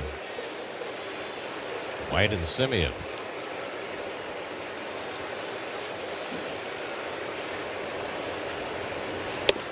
Outside, a ball and a strike. Well, they can have as many Big East players as they want.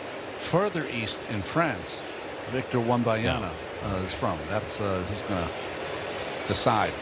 Stephon Castle was the other guy. Oh, okay. From UConn for the Spurs. Taken outside, 2 balls and a strike.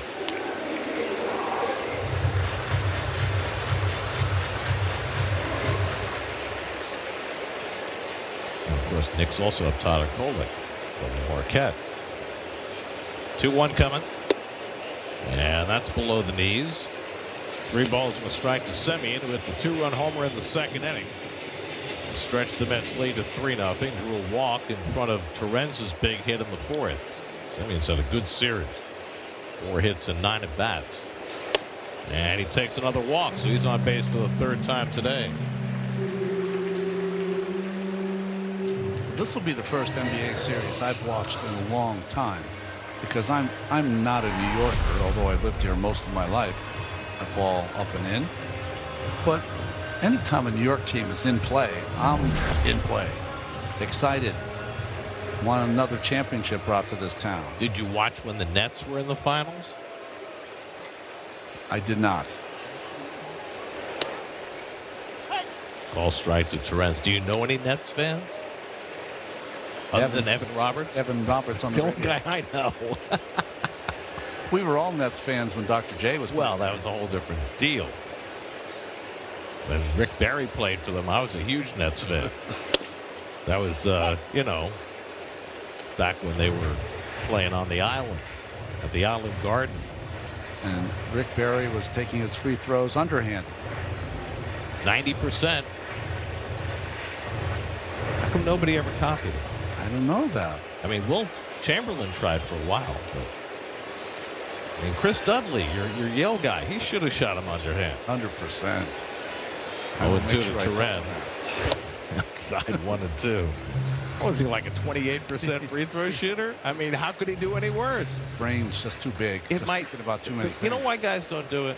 Because it doesn't look good. It doesn't look macho? Okay. You know, it's grandma style. That's what they call it. It works. There goes the runner, and Torrens fouls it off as Semien had a pretty good jump.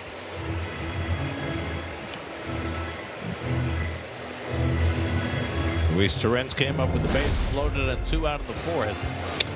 I mean, he has not hit for an high average this year, and he hasn't gotten a ton of hits, obviously. But he's got a lot of big hits.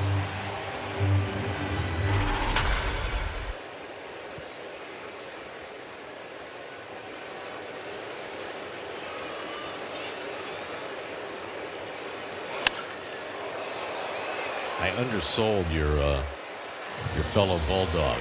Chris Dudley's lifetime free throw percentage was 46%. What'd you say, 28? I think he had a year when it was 28%. Dudley was with the Knicks the last time they went to the finals, 99. 1-2 coming. Oh, Torrens gets drilled in the left arm. Get his hand or his wrist. I thought forearm, but I could be wrong. Hopefully it was his forearm and not his wrist.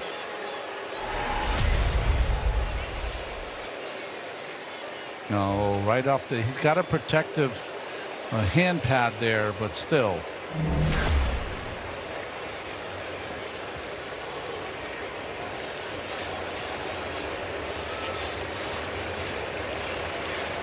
Catchers are tough.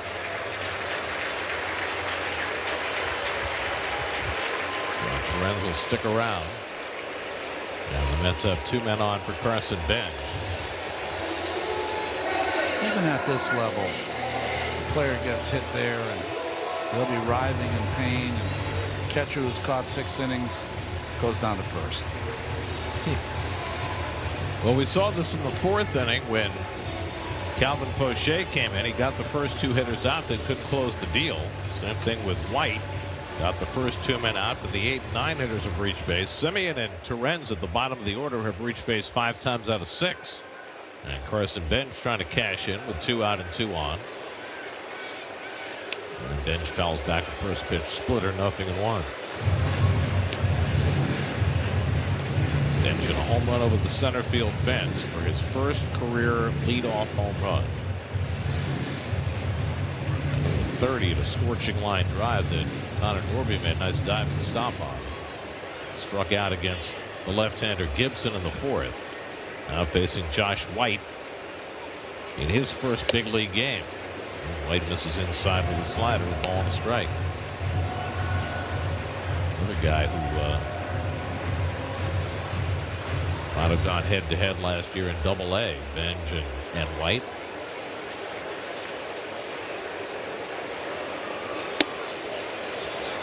That ball in on Carson. It's 2-1. Marlins have been going with a bullpen game today. It's the 6th inning. They're already on their 5th pitcher. Starter Jansen Junk placed on the injured list today with shin inflammation.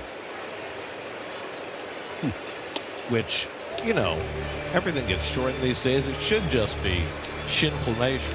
Shinflammation.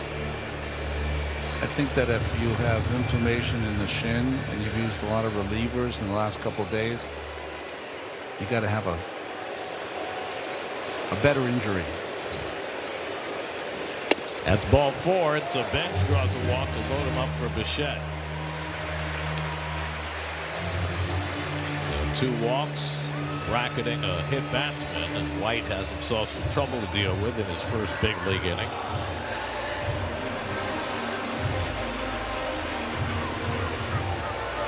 Daniel Moscos, the pitching coach, will go out there. I guess we have new names for a lot of things. Like, we talked about this the other day, how what used to be called bone chips is now loose bodies. Loose bodies. We had a guy go on the injured list, Ayuri Perez, with what they called a gracilis injury. Yeah. It's a groin pull. Groin thigh injury. Yeah. So the shin inflammation, is that the same as shin splints? I guess so. Always called shin splints? I think, it holds out football players when they have those shin splints. It was explained to me that the gracilis injury is called the tailor's injury because tailors, when they're sewing suits, they're pressing the pedal of these are the olden days, of course, of the sewing machine, that they get that injury on their thigh groin. Is that what I used to feel when I drove a stick shift and engaged the clutch? Or when you played the drums. Yeah, Here comes Bo Bichette. He takes a fastball high from Josh White. Bichette lifetime with the bases loaded, a .323 hitter. That's already had one big bases loaded hit today from Torrens. Bichette is now 0 for 3 today. And Bo fouls back that slider. Ball and a strike. Bichette's hit one ball hard today. A liner to left his first time up that Ruiz made a nice catch on going away. Semien at third, Torrens at second, Benj at first with 2 down. And slider off the plate, 2 balls and a strike. 25-year-old Josh White trying to negotiate his first big league inning. Mets with a chance to break this game open. And Bichette fouls back a fastball, and it's 2-2.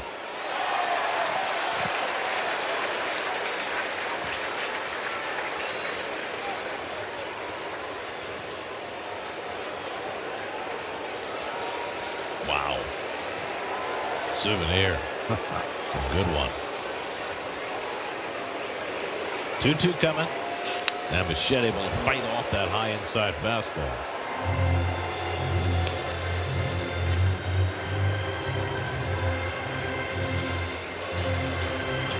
Josh White was in 17 games in Jacksonville, working a 1.33 ERA. Trying to find his way out of 6th inning trouble. His 32nd pitch of the inning. And Bichette takes the slider out of the strike zone, and he's running full. So now the merry-go-round will be in motion. Semien, Torrens, and Benj will all be running.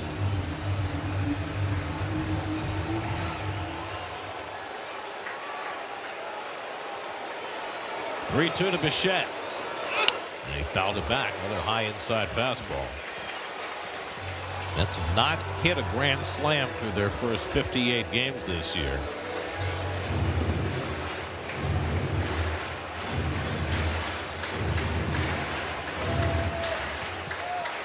This will be the 8th pitch of the at-bat to Bichette.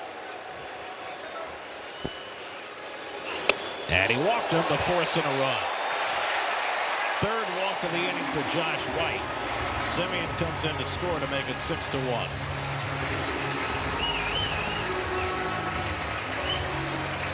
Well, the 4th and 6th innings for the Marlins relief pitching, they'll want to have back. 2 quick outs, and then can't find the strike zone, can't end the inning.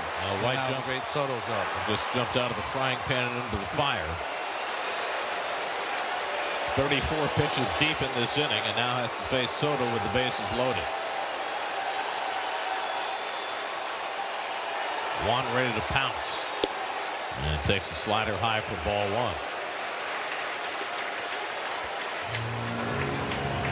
1. Deep breath, trying not to be over anxious.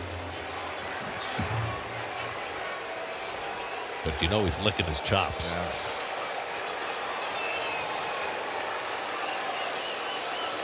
And he hits one in the air to deep right field. Back goes Ruiz near the wall. It's out of here.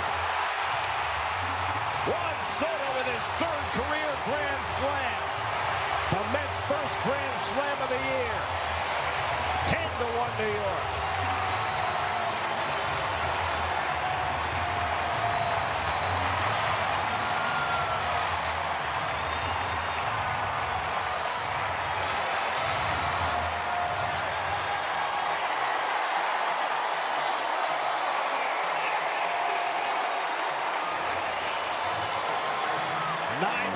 In his last 15 games. And in game number 59, the Mets get their first grand slam. 3 career grand slams for Soto. 2 of them have come as a Met. Never hit one as a National. Never hit one as a Yankee. And 1 as a Padre, and now 2 as a Met. And the Mets are having a rollicking good time in getting some revenge against the Marlins, who swept them last weekend.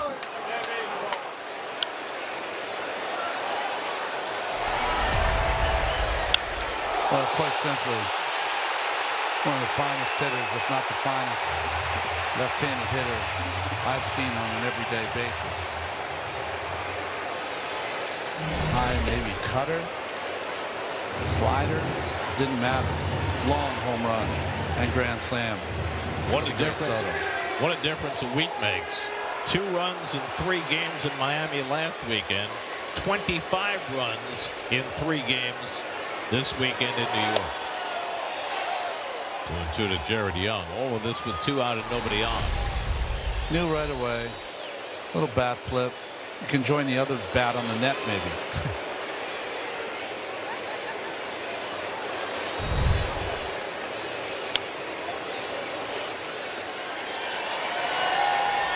Maybe the bat of Damocles becomes this year's OMG. There we go. We'll either throwing a glove over the net or maybe a bat into the net. Whatever works.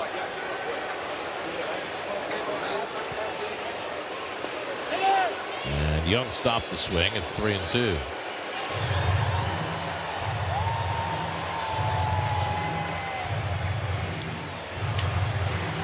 And there the bat remains. Forever. I wouldn't take it down now. I would not either.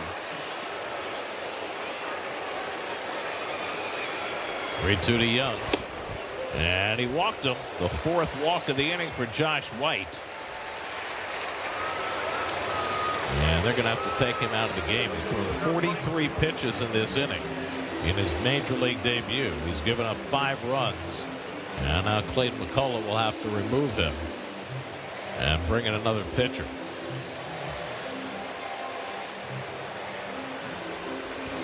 Mets have opened up a 10-1 lead in the 6th. We'll be right back to Citi Field. Kickoff. William Kempner will come in for the 2nd straight day. Yeah, watching yesterday's game. Only a couple of games. A lot of new pitchers out there in the bullpen for the Fish. Well, they went with a bullpen game today by necessity when their scheduled starter Jansen Junk had to be scratched with a leg injury. They're now on their 6th pitcher. We're in the 6th inning. Mets have hit 3 home runs today. Juan Soto with the grand slam to open up a big lead, and now Mark Vientos up with 2 out and a runner at first. The 9th man up in the inning.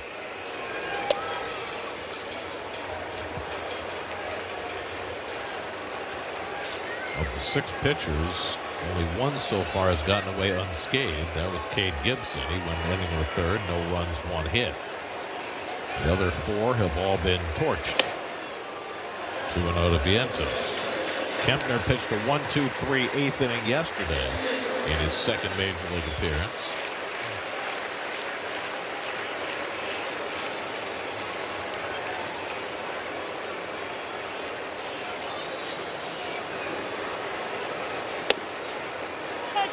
You know, it's funny, Gary. Baseball's a game of failure. So in this 24-hour news cycle, social media world that we live in, baseball's look under where a guy goes 0 for 4 for 3 strikeouts. He's a horrible player. The Mets lose 3 games in Miami. What are they going to do? Baseball changes so quickly. Xavier Edwards catches the pop-up. Mets in 9 to bat in the 6th. Soto's grand slam makes it 10-1. 7th inning, Mets with a big lead. David Peterson comes out for his 2nd inning of work after Nolan McLean went the first 5. Liam Hicks leads off for the Marlins in the 7th. 0 for 2 and a walk today. It'll be Hicks, then Otto Lopez and Kyle Stowers for the Marlins in the 7th.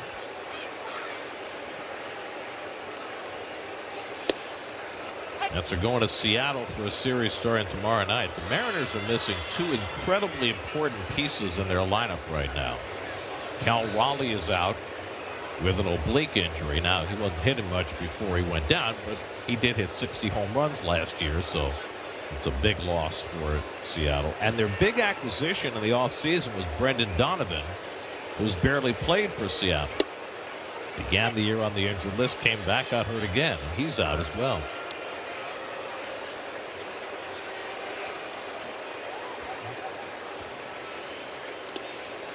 So the end result is they're not scoring as many runs as they should. That's been a constant problem for the Mariners. Their saving grace has been Luke Raley, who is having his best year platooning in right field. He's got 13 home runs and a .930 OPS over each of the last 2 days. And with the AL West stumbling from top to bottom, the Mariners, with their 5-game winning streak, have been able to take over the league. 4 of the 5 teams under 500. Mariners barely over. But they pitch incredibly well every day, and that makes them really hard to beat, as the Mets saw last year. Hicks strikes out on the slider. Peterson's got his first strikeout, 1 down in the 7th. And the other piece during this 5-game winning streak, all of a sudden Julio Rodriguez has started to heat up. He is a perennial slow starter each and every year, but once he gets going, you just hope it's not against you. It's up to 12 home runs now, OPS over 800 after a very slow start.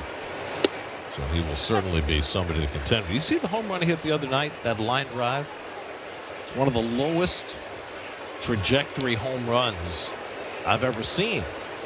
First time I ever saw him taking at bat, I was in a day early. The Mets were playing the last season at the Oakland Coliseum. And for whatever reason, I was in a day early. So I ended up going to the day game, the Mariners and the Athletics. He had a ground ball that was just wide of the shortstop that went over all the way to the left field wall. That's how hard he hit it. And I said, boy, ball comes off his bat a little different. Was that the series where we had to vacate the booth because the possum did his business? Oh, you know it was. Good changeup by Peterson to strike out Lopez. So David with back-to-back strikeouts to start the 7th. Yeah, they moved us out of that booth and into a booth where there was a pole right in front of us. Had to bob and weave the whole game. Not that Sacramento was that much better, but that was a unique experience last year. I honestly enjoyed Sacramento. Now, I don't know if I'd enjoy it every game, but the crowds were so into the Athletics being there, so it was a nice change. Well, what was nice for us to go there last year was that it was early in the season before it gets to be, stiflingly hot in Sacramento. Well, the last few seasons in Oakland, there was so much vitriol between the fans and the team that it was good to just be somewhere where the people were happy. Families were happy to come out and see the Athletics. Well, we should be going to Sacramento next year. Watch this ball, but Gary, where it hits on his bat. Just barely above his hands. Ties him up.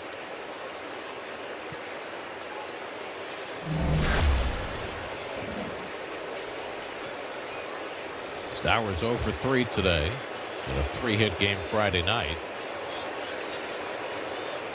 And he hits one out to right center. Bench coming over in the gap, and he can't quite get it. It one-hops the wall, and Stowers pulls into second base. Bench almost made another highlight reel catch and just missed it. And Stowers winds up with a 2-out double. Boy, if he had caught this one off Stowers again, Stowers might have went out there. It might have been a fist fight. I mean, just hit right on the nose, and Bench almost got there. It's only the 3rd hit of the day for the Marlins, the first against Peterson. What word I would have used to describe that catch if he had made it. You would have to dig deep. Here's Sanoha, who's 0 for 2 and a walk.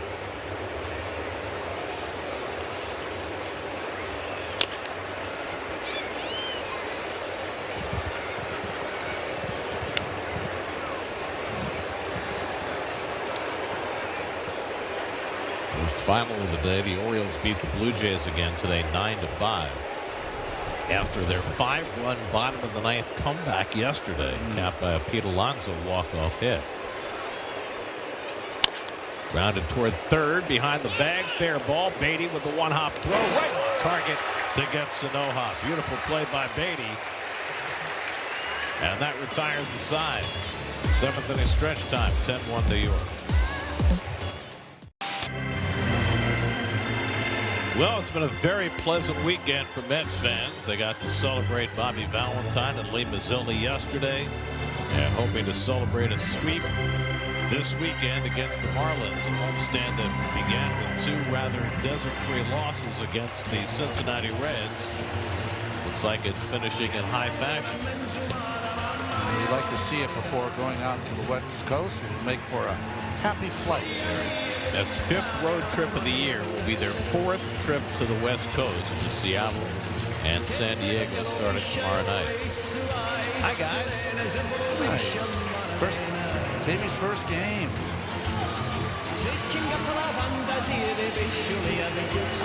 Our parents never put headphones on us to keep the noise out. That's why you and I have issues. What?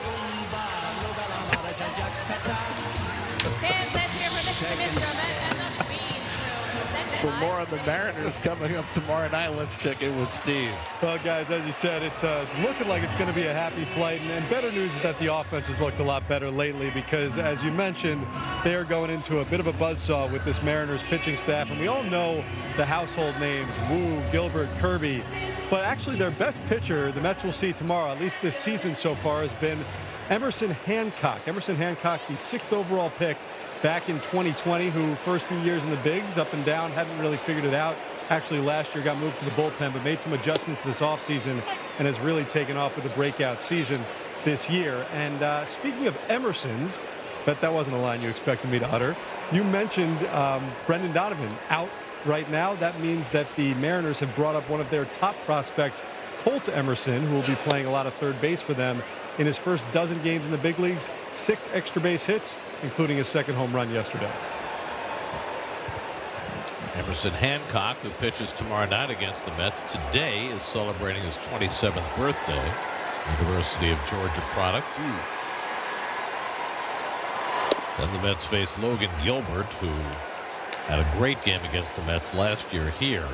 That's on Tuesday night. And then George Kirby, the kid from Westchester, goes on Wednesday afternoon. Yeah, Ryan, New York.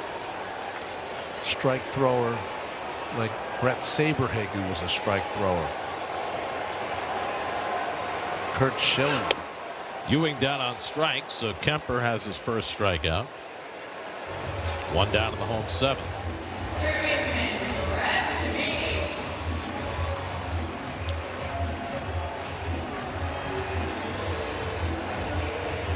Brett Beatty's 1 for 3 today, but what has really stood out for Brett today has been his defense. That last play is overlooked because the score is 10-1. That was a beauty.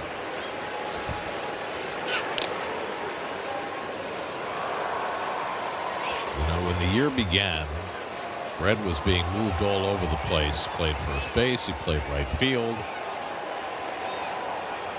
It's trying to shake that off, but ever since they moved him back to third base, he has looked terrific. And I know that a lot of folks feel very comfortable with Brett wherever he plays, but he's a third baseman and a good third baseman.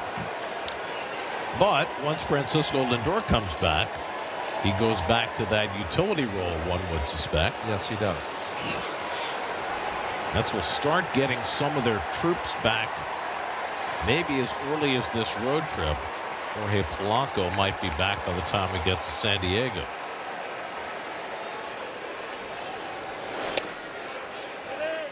And he went around in the half swing 0-2.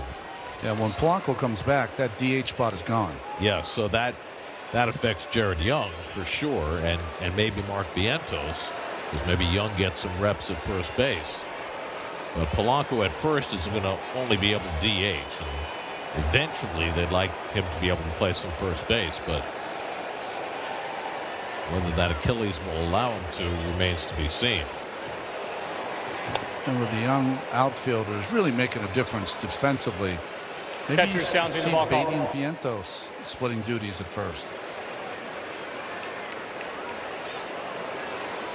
And the ball stays a Pitch ball. ball. Miami has no challenges remaining. So both teams are now out of challenges, which is the way it should be in a 10-1 game. Exactly.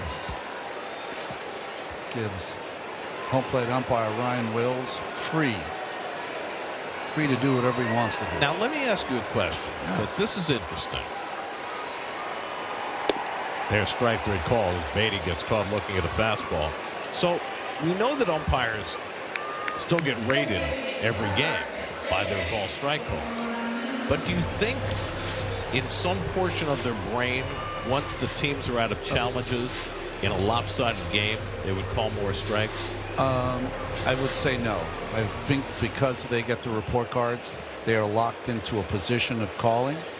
But if they have a tweener, they're going strike. Like that one, you can't call a strike. No. Marcus Semion's had a good day and a good series. Home run and 2 walks today. He's now 4 for 9 in this series. He's driven in 3 runs in the 3 games.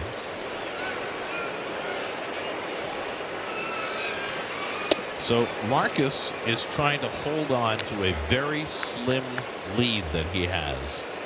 And it's going to be really hard for him, because Marcus Semien now has 258 career home runs.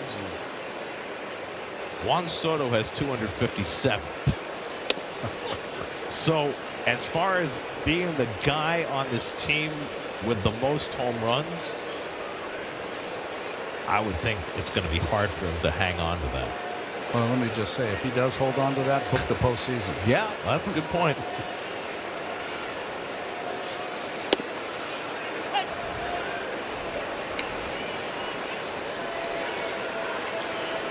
Because that means Marcus will be around 280 something. What's Lindor at? Oh no, Lindor is 281. He's ahead of both of them. So forget what I said. 3-1 coming. There's a call strike. But just trying to hold off Soto for that second spot. Soto's a freight train of offense. Stay out of his way.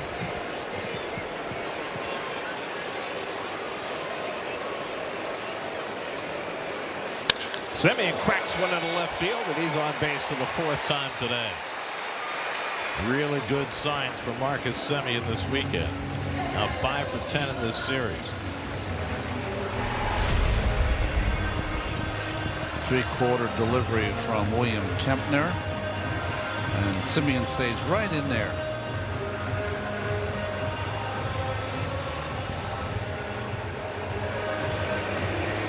His batting stroke looks a lot tighter, quicker. Good for him. Now Luis Torrens, who had a big hit in this game, a bases loaded single in the 4th that turned a 3-1 game into a 5-1 game. And he was hit by a pitch on his hand in the 6th inning, but stayed in and scored ahead of Soto's grand slam.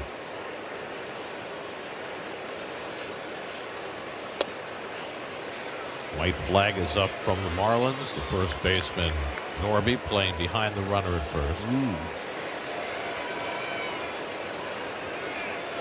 Nobody up in either bullpen. You know, David Peterson might get a chance to finish this game and get the 4-inning save. Didn't he have one in Baltimore, or did he end up the win? He had a 4-inning relief appearance, I believe, in his rookie season. I think that was a win. Yeah, I don't think he finished the game. Mets actually had 2 4-inning saves last year. One from Paul Blackburn and one from Justin Hagenman. Before last year, they hadn't had one since 2008, when Brian Stokes had a 4-inning save. I think the 4-inning save is going to be more prevalent in baseball over the next coming years, because I think that what's going to happen is that teams are going to construct themselves much the way the Mets have inadvertently structured themselves this year, with starting pitchers in the bullpen and more guys piggybacking. Yeah, and instead of kind of using 3 or 4 pitchers to get the outs, you just say to yourself, we're just going to ride with this guy or one of our relievers slash starters, Right. and just count on him to get the 12 outs. And then that saves your bullpen, your high leverage guys, your 1 inning guys, for another day. With the way starting pitching has diminished in terms of innings pitched, it makes all the sense in the world. Torrens cracks another base hit. It's booted in left field by Hernandez, and so on to third goes Semien.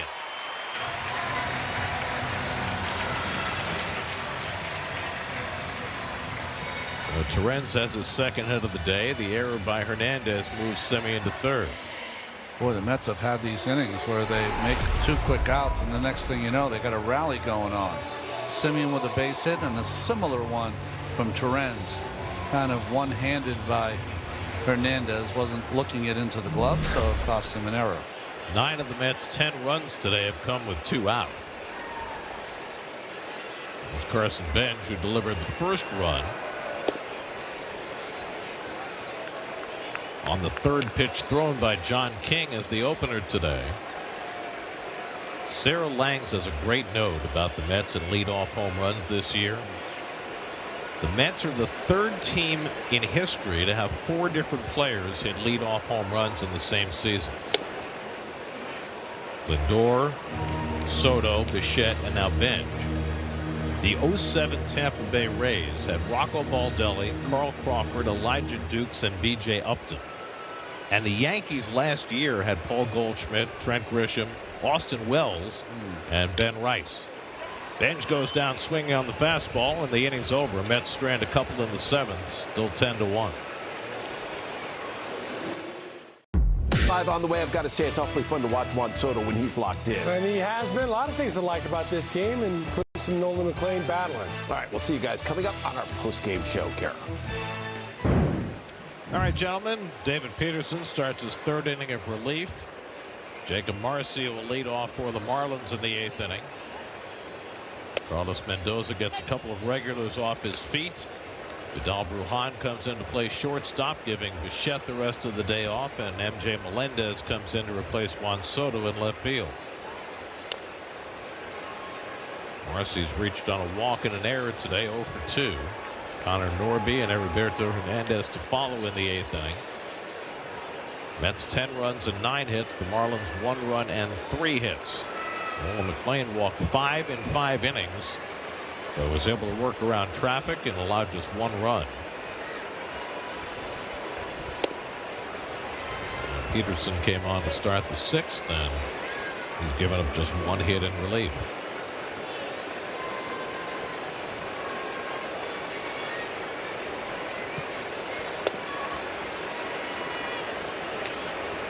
So Jacob Mizorowski pitched today for the Brewers. 7 scoreless innings, no walks, 8 strikeouts. So that means in the month of May, you had 1 pitcher in the National League give up no runs, Christopher Sanchez, and you had another pitcher in the National League give up 1 run, Jacob Mizorowski. Call strike 3, and Marcy's down on strike. What was Mizorowski's walks and strikeouts today, Gary? Do you have that available? No walks, 8 strikeouts. How many walks? No walks. No walks, 8 strikeouts. So in May, he had 6 walks and 57 strikeouts. And I think only 14 hits. Sanchez gave up 25 hits, but Sanchez did not allow a run, and Mizorowski gave up 1. Who's your pitcher of the month? Wow. It's going to be Sanchez, but the Miz 5-0 in May. 1 out and nobody on. Now Connor Norby is 0 for 3, including robbery by A.J. Ewing back in the 4th.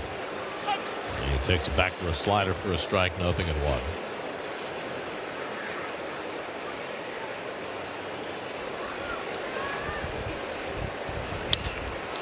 Another one to left center, a long one for A.J. again, and he gets that one easily. Stop hitting it to the center fielders. Norby's now 0 for 4. He just goes equally as well to his left and his right. Boy, it's fun to watch. Maybe because I gave up a lot of line drives to center. I love when the center fielder's eating them up. It's nice. Makes a huge difference in a pitcher's psyche. He knows that those balls are going to be run down. Now Hernandez bats for the second time. He flied out against Peterson in the 6th inning as a pinch hitter. Stayed in the game in left field. Well, the Braves lost a game today. Reds beat them in Cincinnati 6-4.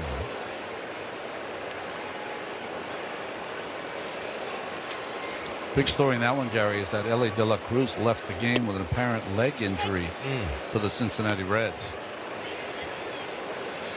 So the Braves' 3-game winning streak ends. That can creep a little closer. The Pirates also lost their shortstop today. Connor Griffin went on the injured list, but they went out and scored 9 more runs today. That's 19 runs in the last 2 days. Pirates beat the Twins 9-3. It's the highest scoring Pittsburgh team since 1940. That covers a lot of ground. Really, it covers really good hitting teams in the 70s. It's slowly to short. Brujan on the charge, and the pick by Vientos at the other end. Side retired. 1-2-3 for Peterson in the 8th. Still 10-1. Well, it's position player pitching time. Javier Sanoja on the mound for the 10th time in his career, 2nd time this year. Yeah, 8 times last year. He's got a low arm release on the 4-seamer with no carry and a sweeper with a low spin. Thank you for the scouting report. MJ Melendez up for the first time. Came in for defense in the last inning. Well, this was a bullpen game for the Marlins that went awry. They used 6 actual pitchers. And now they go to Sanoja. And Melendez flies it out to left field. Hernandez was playing almost on the warning track. Is there to grab it 1 out. Well, it's been a rollicking day for the Mets. It began quickly with Carson Bench's first leadoff home run. Next inning, Marcus Semien hit a 2-run shot. Mets were off and running. Some more great outfield defense from the rookies. And then Juan Soto put the hammer down with a grand slam in the 6th inning. And the Mets having themselves a laugher at Citi Field. Vidal Brujan batting for the first time in Soto's spot. Brujan got a start yesterday at shortstop, went 0 for 3 in a sacrifice. Brujan, who played a substantial number of games for the Marlins 2 years ago, flies this one out to center. Marcy eases back, has it on the warning track. Sanoja with his what did you call it? No spin breaking ball? Yeah, he's got a sweeper with no spin as opposed to McLean's with a high spin. Well, it obviously is designed to produce fly ball outs. The only issue is that's 750 feet of outs so far in the first 2. You know, an out's an out. Right. I don't know what the expected batting average was, but the actual batting average was 0-0-0. Jared Young is 0 for 3 in a walk today. And he slugs one out to right center. Marcy trying to get to this one, and he runs it down at the wall. It all worked for Sanoja. 3 fly ball outs, each one deeper than the one before. Marcy tracks it down. That's 3 outs away from a win. Summers. 9th inning, the Mets 3 outs away from a sweep. The bat of Damocles continues to hang. David Peterson trying for the 4-inning save. Esteury Ruiz leading off in the top of the 9th for Miami.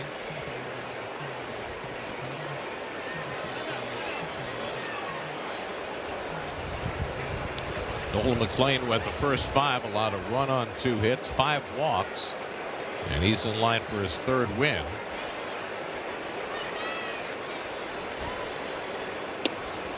This will have the effect, if Peterson's able to finish the game, of giving everybody in that bullpen the full day off and get them ready for the series that starts in Seattle tomorrow night. Sean Manaea should be the bulk guy for the Mets tomorrow. Whether he starts or not remains to be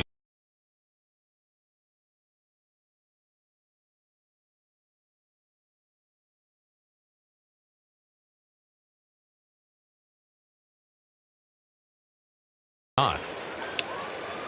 And then Freddie Peralta will get the ball in the final game of the series on Wednesday. It worked nice in Miami where they started Tobias Myers, then brought in Minaya, and he pitched against the left-handed lineup for a couple of innings. Fly ball out to right. Ben Jesus over. 1 out. Well, I would think with Minaya starting that Brazoban would be probably the candidate to open again. He's certainly been incredibly successful in that role if the Mets go that way tomorrow.